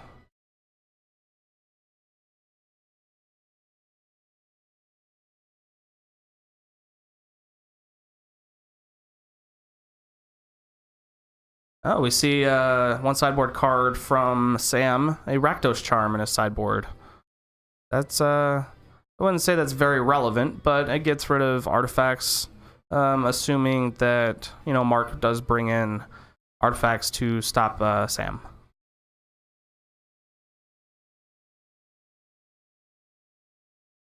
Sam also keeping a one-lander, I do believe.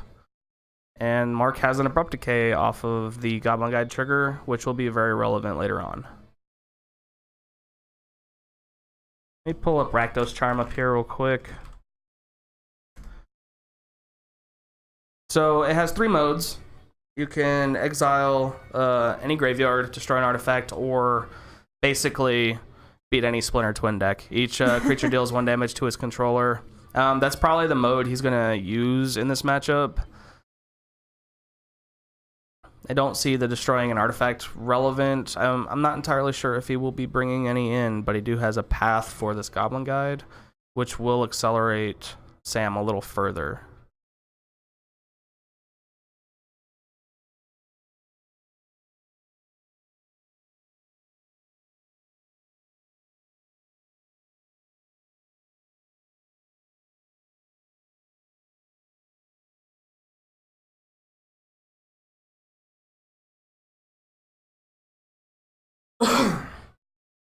All right, we have Mark going into turn 2. We'll see what he has, and it's a voice. It's going to be a very solid turn 2 play for Mark. Very good against burn or anything that plays end of turn spells. What exactly does that card do? So if at the end of, it's a 2/2 for 2 elemental. Whenever an opponent casts a spell during your turn, or when it dies, you get an XX elemental. It looks like it did just straight up die. Searing Blazed it. All right.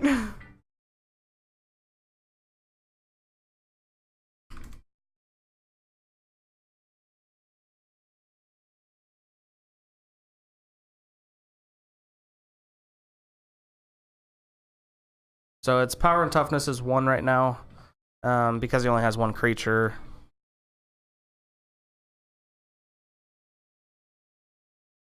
We still have Sam at 20 life. This is actually going very well for him. He's about to crack his fetch. I imagine he's going to go get his only black source in the deck, which I believe is a Blood Crypt. I could be wrong. Probably a Godless Shrine or something. So why is he going to go get that black source? What is the purpose of that? He's actually getting a mountain. Oh, So right. I guess he's going to save his other foothills for that. But the perk of getting the black source, he has the Rakdos Charm in his hand. I think him keeping up the Wooded Foothills lets him go get a green or a black source, whichever he needs. Because he's playing green spells in his sideboard, not necessarily in his main. So I think he's waiting for the opportune time to crack it.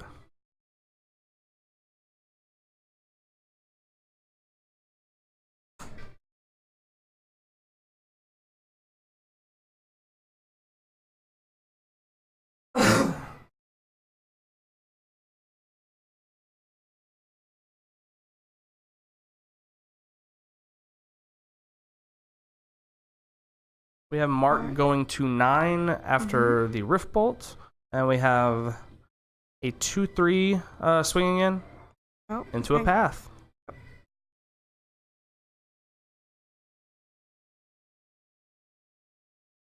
So he's going to fail to find. That's the thing with like Naya Burn. You only play 2-3 mountains, like 10 to 12 fetches, and then the 3 to 4 shocks. Every list is a little different. He's playing the Inspiring Advantages in this list just to help for faster startup, and that way he doesn't take all the life from the fetches. So he's probably playing a little less fetches and more fast lands. So yeah, I think Sam has gone up to 21. It looks like. Yeah, and Mark down to 6. Not looking very good for Mark. No, definitely not. He has the first win though, so it's not. If He you lose, does. this is And not out of it. I imagine we're going to be going to game 3 here. He does have a Spell Queller, so we did see him have the Spell Queller. Last game against Chris Dunn on camera, and the Spell Quellers were very detrimental.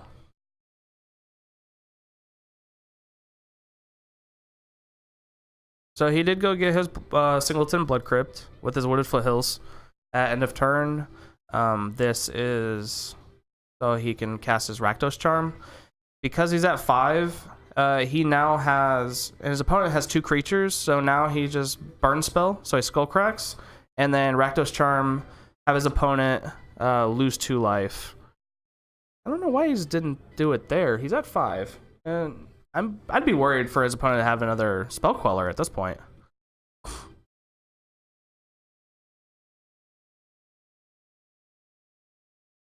We have Sam taking 4. Mm-hmm. He does have another Spell Queller.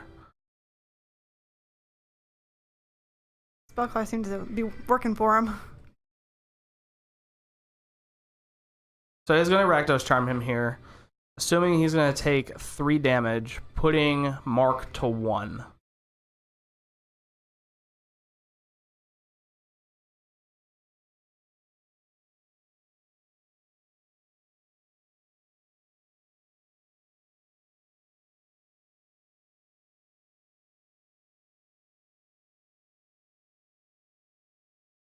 Right. We have Edelon, and now Mark really can't play anything 3 or less. Otherwise, he dies. Pretty rough. So, Sam's also not in the greatest spot. I mean, he is in top deck mode. He does have a fetch land in his hand. He is going to be taking 4 off of these Quellers, going down to 12. So let's see what he draws straight up the top. He drew another land. So Mark might take this game down if he just keeps top decking lands for Sam.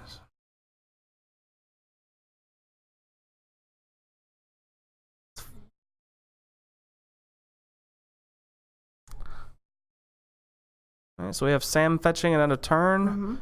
Hopefully not going to be hitting another land off the top. Thin his deck out a little bit. See if he can get there.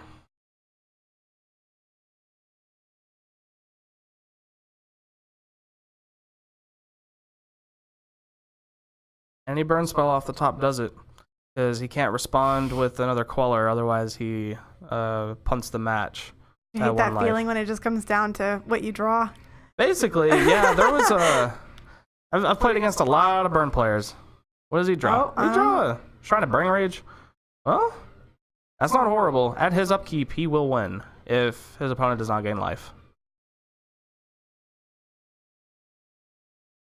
So at the beginning of his upkeep, he will get 1 counter on the Shrine of Burning Rage, and then he just pays 3 to pop it, and... Okay, so he will chump block the Elemental. Mm-hmm. So yeah, the Shrine of Burning Rage, it will get 1 counter during his upkeep, and that will give him... Oh, wow. All the answers. Oh. All the answers. It's down to this top deck. Lightning Bolt. Oh. Oh, man. So here we go Oh. to game 3. That was See? impressive. That's close. That was very Yeah, close. It was very, very close.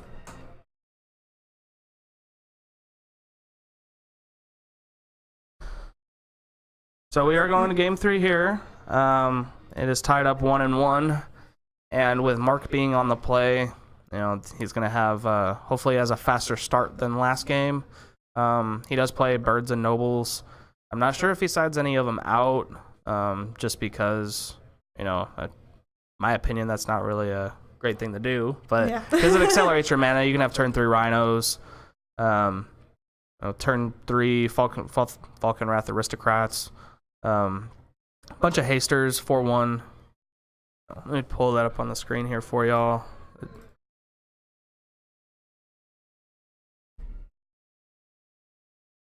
I'm surprised I got that spelling right. Good for you. Good job. Yeah, so he's a 4-drop, 4/1 flying haste, sack a creature, gains indestructible, and if it was a human that was sacrificed, you get a 1/1 counter on him. So, I mean, he's very, very good. Or she, excuse me. Yeah, she was saw a lot of standard play back in, you know, Avacyn or Sword, Return to Ravnica block. They even had decks based around her, Aristocrats. So she was super good then. She's a lot less relevant now, especially being as a 1 toughness. She has a flyer, very good beater. but I don't believe that she's very relevant in today's modern meta. But she has been doing work today. Although I did talk to Mark, and this is an old humans list or 5-color good stuff list from 2015 that's been updated with spell quellers and abrupt decays, stuff like that the deck didn't used to play.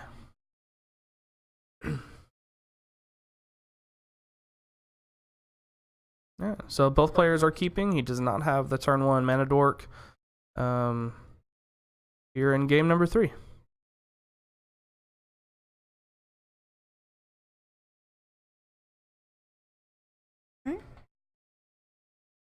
Alright. Gonna go ahead and So- take 3. Yeah, he's gonna take 3. Fetch Shocking.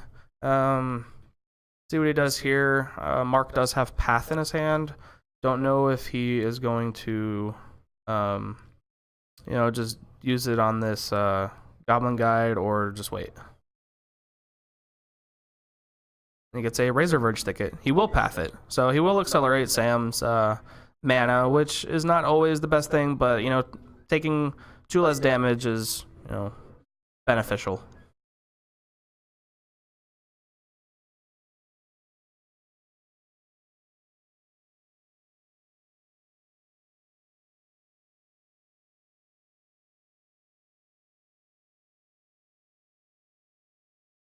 So we do not have a turn 2 play here from Mark. No Voice of Resurgence.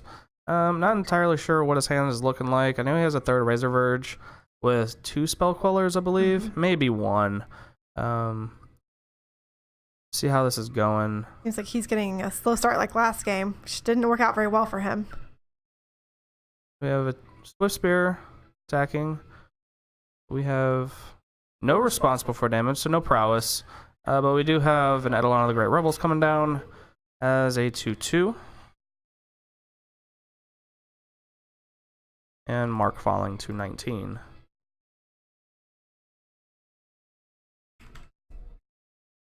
You were just on the nose with those spellings today. Oh, man. I'm Eidolon. very impressed. Spelling, math, or not math, English. That's the Like, that's the those school are opposite subject that things. that reading and spelling is equivalent to. Yes. So we have this Siege Rhino, and it does not look like he has a skull crack, so we will be seeing a Helix here. Him going back up to 19 and Burn down to 12. Siege Rhino overall very good. See how he blocks here. He's going to block the Swift Spear. So I think for me, I just, bolt the Rhino and just trade with it straight up because, yeah, I think he will take 2 off of the Helix, but he will, target the Rhino, gaining 3. He will gain 1 life overall, go to 13, and he will trade, and his opponent will take 2. So I think overall that's really good. Rhino is definitely troublesome. He's troublesome. It's troublesome. For Berm. Well, you have a second one, Windmill Slamming down here in game number 3.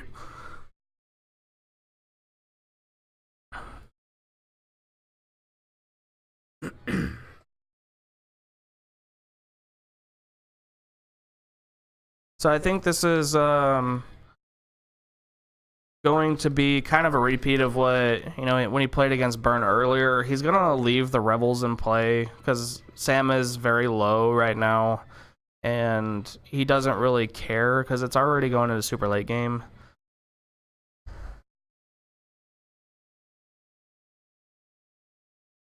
And we have a 5/6 Rhino attacking. Let's see what Sam does here. I don't know. Have an answer for it? I don't know. I mean, he looks like He's he's at thinking about 10. something. Yeah, he's at 10. This fetch is going to put him at 9. I mean, I don't know if he has, double Helix. Well, no, he doesn't have a second White Source. I think he's got a double bolt this. I don't know. Oh, yeah, if I remember correctly, Mark has a Spell Queller in his hand, so I don't think Sam is going to do what he thinks he's going to do for this play.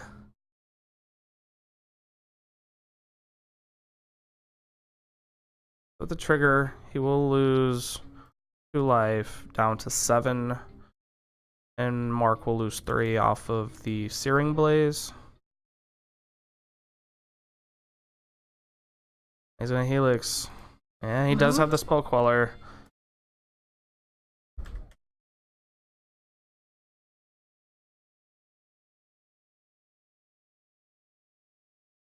And Mark takes game number 3 over Sam Morrison. Wow.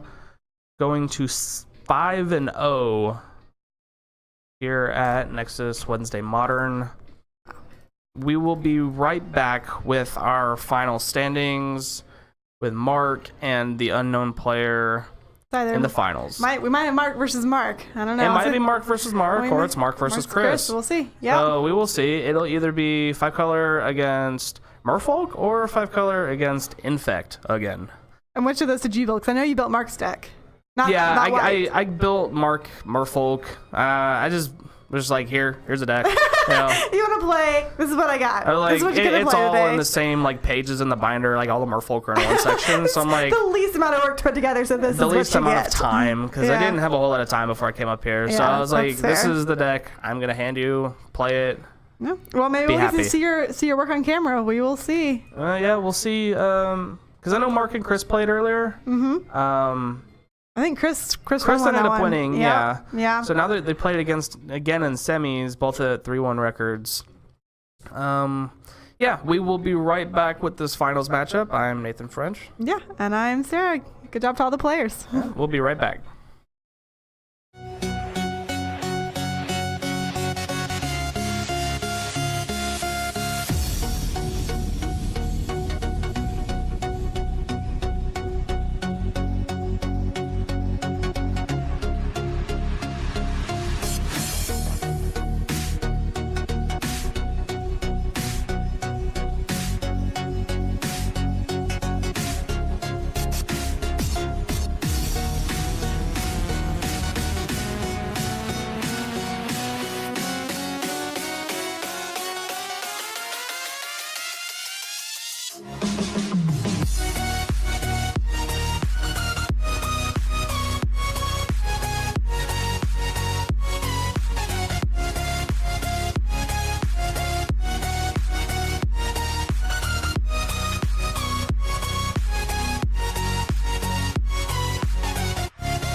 All right, Nexus Esports Modern Wednesday. Welcome back to the finals for Modern Wednesday.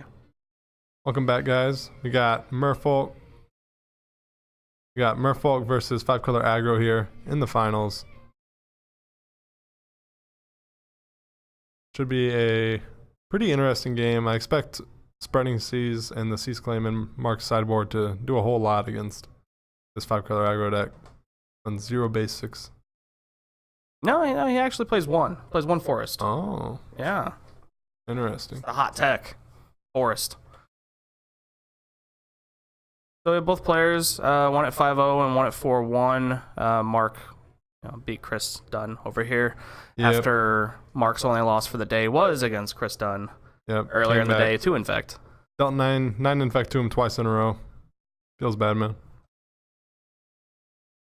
So we'll see. This is like I was telling during the last round that I just basically put a deck together and slapped it to Mark. Hey, play Merfolk. So it's not updated. There's no tricksters. There's no blue green. I don't. Yeah, I was telling Mark that he probably would have smacked me a lot harder with those tricksters turning off my infect creatures. So luckily he didn't have any of those, but he did have some spell pierce for me in game 1 in our quarterfinals match. But those will not do very good here against the all creature deck for the most part, so hopefully he doesn't draw them this time. Plays Abrupt Decays, which, I mean, that's very irrelevant against Abrupt Decay because it can't be countered. Plays Dramoka's Commands and Path to Exile's main. Yeah, it could be good against the Dramoka's Command for sure. Alright, so we do have Mark Whites. They're both Mark. Mark with a C, Mark with a K. We'll do it that way. So Mark Whites will be on the play. He was for seed and still are only undefeated. Very interesting, actually. They're both actually Mark with a C. We just have Mark Cake's name wrong. Oh, that's terrible of me. We got 2 Mark C's. Got to start out There with we the go. Mana Confluence. Taking 1 damage from that. And the Hierarch. Best turn 1 play in the format.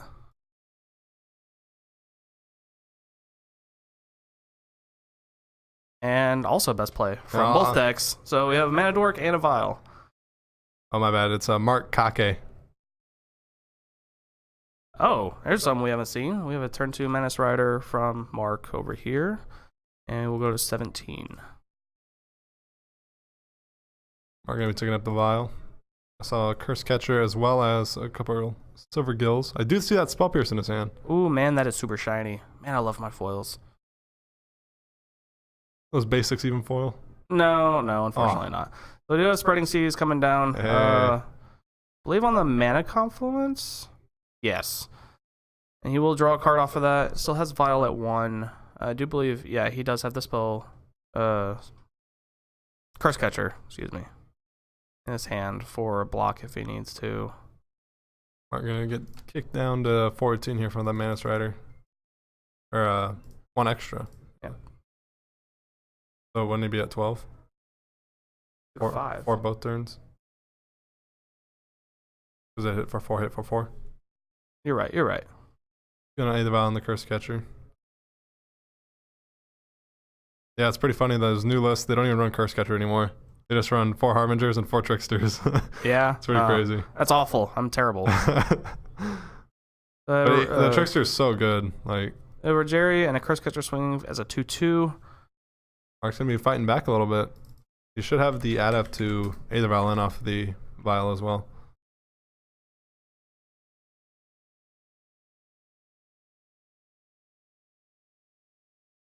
Pillar of Perunes, I believe, only taps for creatures. Yeah, Right. only for multicolors. Okay.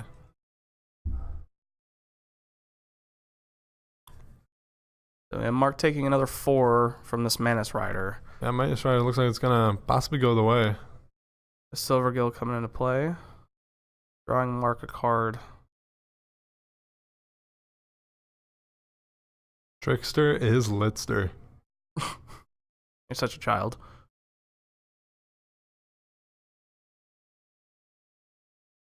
If Mark can get some action off the top here.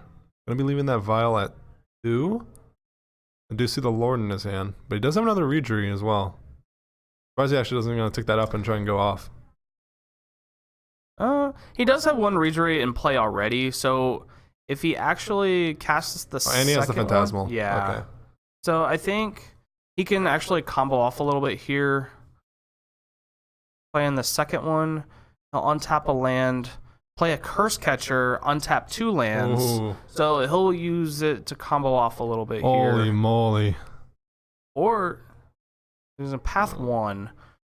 I think I just violin the Phantasmal, copying the other one that he's pathing while that one's on the stack. That seems like a good play. Which, Mark's still going to get the untap trigger. But it didn't matter that he did it now, because Mark does that Spell Pierce in hand, I believe. Yes, he does have a Spell Pierce. Yeah, he doesn't have the mana to cast it at the moment because the trigger is still on the stack.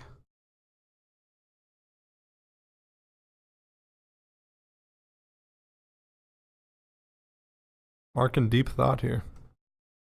Gonna take the path, switch out the land, untap his land from the trigger.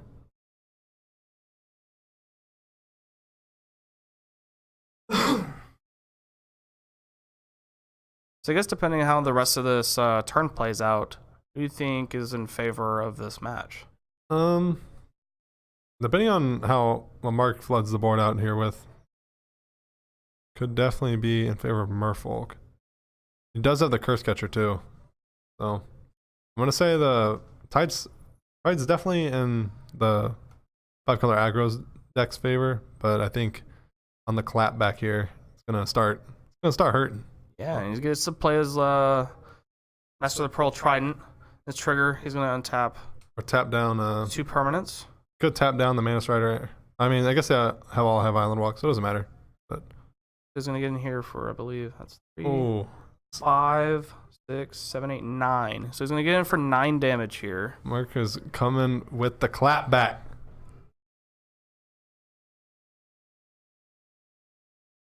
Mark reminding him that he does have an island. Mark, the 5-color aggro decks are just gonna have to take it. Gonna go down to 8 here. Oh, 8. Apparently I can't math. I'm sure it was just a Mana Confluence hit that we just missed. So we have both players here at 8. He has a Spell Pierce in hand. He did untap his Aether Vial with the other Regery trigger. Yeah, bluffing him either way. Yeah. I don't think the Spell Pierce is gonna be too good here. Maybe he'll be able to shut down all of his mana for the turn. In which case, I think he'll just win. I don't think Mark, the 5-color aggro deck, has a way out at this point. Might have a Jamoka's Command, but I don't think that's going to cut it. Maybe. So we have Merfolk falling to 4 with the Manus Rider attack in the air. It does have an Abrupt Decay in hand. Does. Activate Aether Vial. He's bluffing it hard. Gonna go the upkeep. He's gonna keep it at 2. Draw for turn. Looks like he drew a Mira Regery. Is that another Reader? Yeah, it is. Wow. Man. This is going to be hard. He's gonna be able to tap down those 2. Because in this situation, Mark Whites could potentially Abrupt Decay his own island and then start blocking. Or the Spreading Seas, per se. Right, I think this tapping down both of those creatures will seal the deal for the most part. Ooh, he wants him to block with that Manus Rider. Yeah, I mean, that's his only source of damage output that he can't deal with. So Mark's gonna go to combat. And it still has 1 mana floating, or untapped rather. For the Spell Pierce, I mean, it's not relevant because of the Abrupt Decay, but it's still good to have. And all these have Island Walk. Be very very spicy. Gonna be coming in. That's a lot of damage. I don't know. I'm not gonna count that up, but that's tons of damage. It's over 9,000. We'll just call it that. Definitely a lethal attack. I don't think that Abrupt Decay is gonna stop it. Yep. They're gonna scoop it up. Going to game 2 here. Mark is up a game. Merfolk Mark is up a game. Yeah, Merfolk Mark. It's hard to just say Mark. We'll see if Mark can punt in the next 2 or 3 games. Be able to close it Really out. how it goes.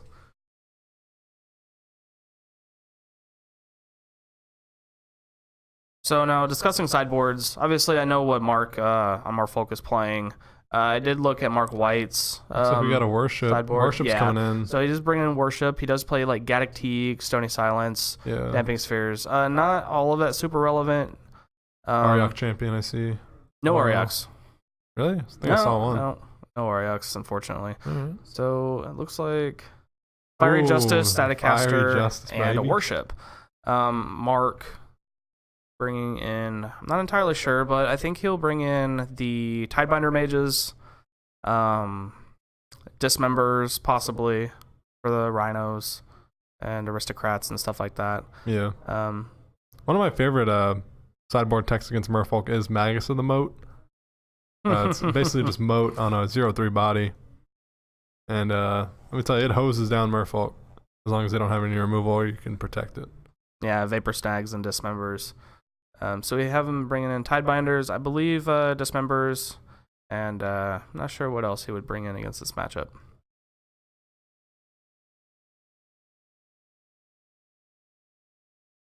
The Marfolk seriously don't play Curse Catchers anymore? Nope. I just Aw, run Rip. 4 and 4. Rip. So there's like no 1-drop slot anymore. No, there's Aetherval. The only one, Oh, the yeah. only one drop you need. Yeah, the only one that matters. And That's- it actually does hurt Cavern of Souls. I think they only run like one cavern now because of the double blue heaviness now. Yeah, I can see that.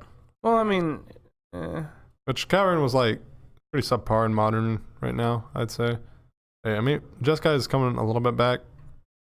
They might be able to squeeze into, but cavern's always a good card. So I think in this matchup, as far as sideboards go, I think this is going to be the creature to see. Tidebinder Mage.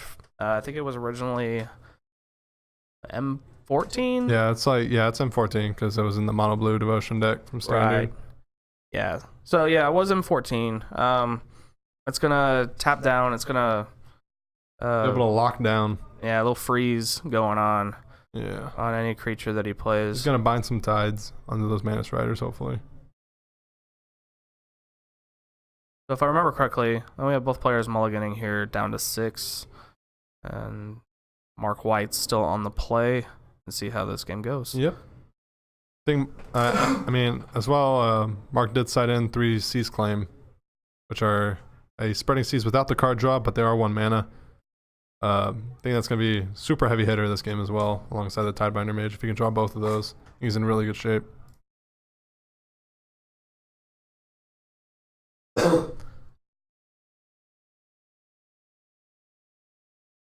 Yeah, so there's Sea's Claim on your screen. Enchanted Land is an island. Very simple. Those are printed in 9th edition or something. Yeah, Something dumb. yeah. The white border ones are disgusting looking, so gotta go with the Onslaught. The OGs. Oh, yeah. Okay, we got Scry. We're going to go to the bottom for Mark White's. We're going to have a top for Mark. Looked like it was a land. Maybe Mark is hurting on lands a little bit. Start with the Gemstone Mine. No Mana Dork from Mark over here. Let's see if we can see a turn 1 Aether Vial.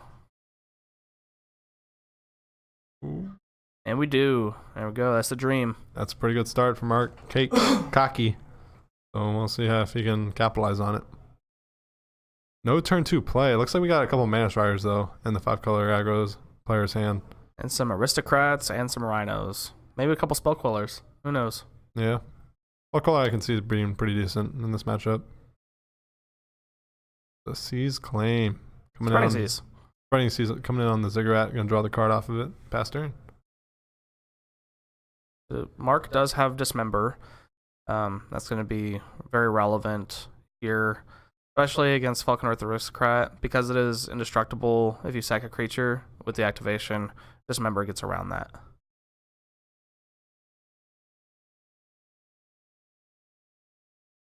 I don't think Mark White's drew a land, so he's going to be passing back with no turn 2 play. Mark's going to play Silvergull Adept. Revealing a Silver Gill. Yep, and they're going to Aether Vial in the other Adept, I'm sure.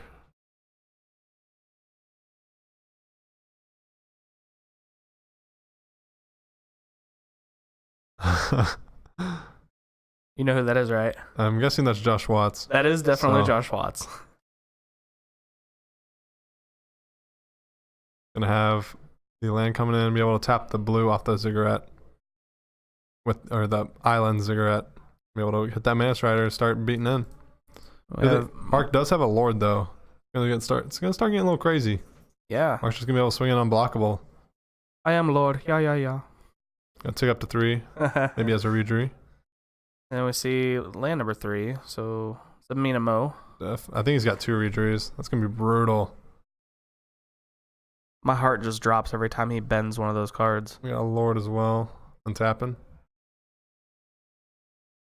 We're gonna have another Lord come in. This game is getting way out of hand. Oh yeah. For those who are wondering, this is the Minamo Skull of Water's Edge. It's not extremely relevant. Card literally does nothing.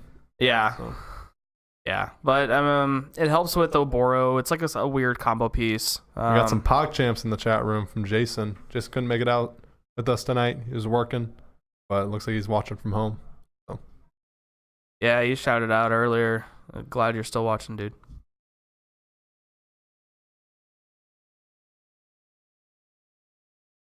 We got a big swing. It's gonna be 10 damage? straight up 10 damage unblockable. Yeah. So Mark White's got 1 turn to live through this.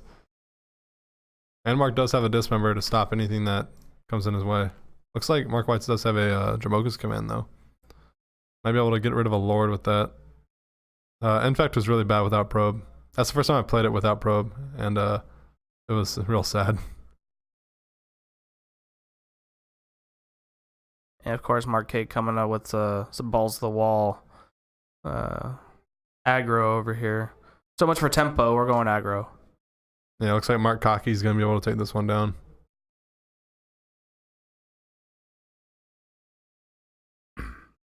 Ooh, we got the Path and the Dramoka's Command too.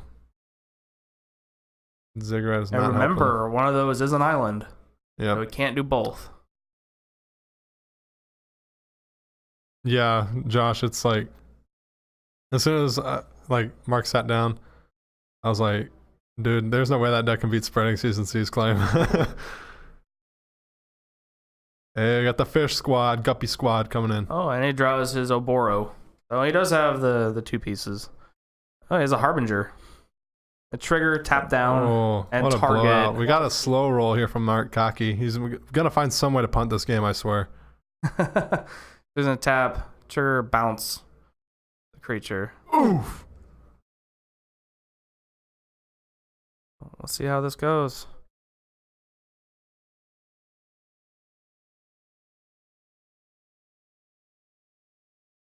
That's gonna be M Omegalol Urfolk here in the finals. Mark's gonna take it home. Mark Cocky is gonna win this tournament. In the finals, I'll come with an extra pack. 5-1 here at Modern Wednesday. Yeah, you guys just now tuning in. We are Nexus Esports, located in Waco, Texas. Sure to look us up on Facebook. We do have a website. I think it's just nexusesports.com. Got it in the bottom left for you. Sure to check us out. We are hosting a 1K standard tournament this Saturday. We hope to get a pretty good turnout for that. Hopefully you guys can come out. Some of you standard lovers. We'll have some more premier modern tournaments in the future as well. As well as hoping to register for some IQs, or not some IQs, some more 1Ks, some PBTQs in the future. Yeah, we do have a Karn FNM on Friday as well, where first place will walk home with a Karn. Super spicy, get them while they're hot. Plot twist, it's Karn Silver Golem. Ha! Ah. Second place gets Karn Silver Golem. First place gets Karn from Dominaria. All right. Don't quote me on that. So we are Nexus Sports. Make sure to like, share, subscribe. I am Nathan French. I'm Chris Dunn. Sure to hit the follow button for sure. We'll be back here next Wednesday, or we will be here Friday for our FNM. We'll be streaming that and for the 1K as well. Hopefully you guys can check in. Be sure to turn on the notifications when we go live. You'll be able to watch it all. Thank you guys. See you. From here at Nexus Esports, have a great night.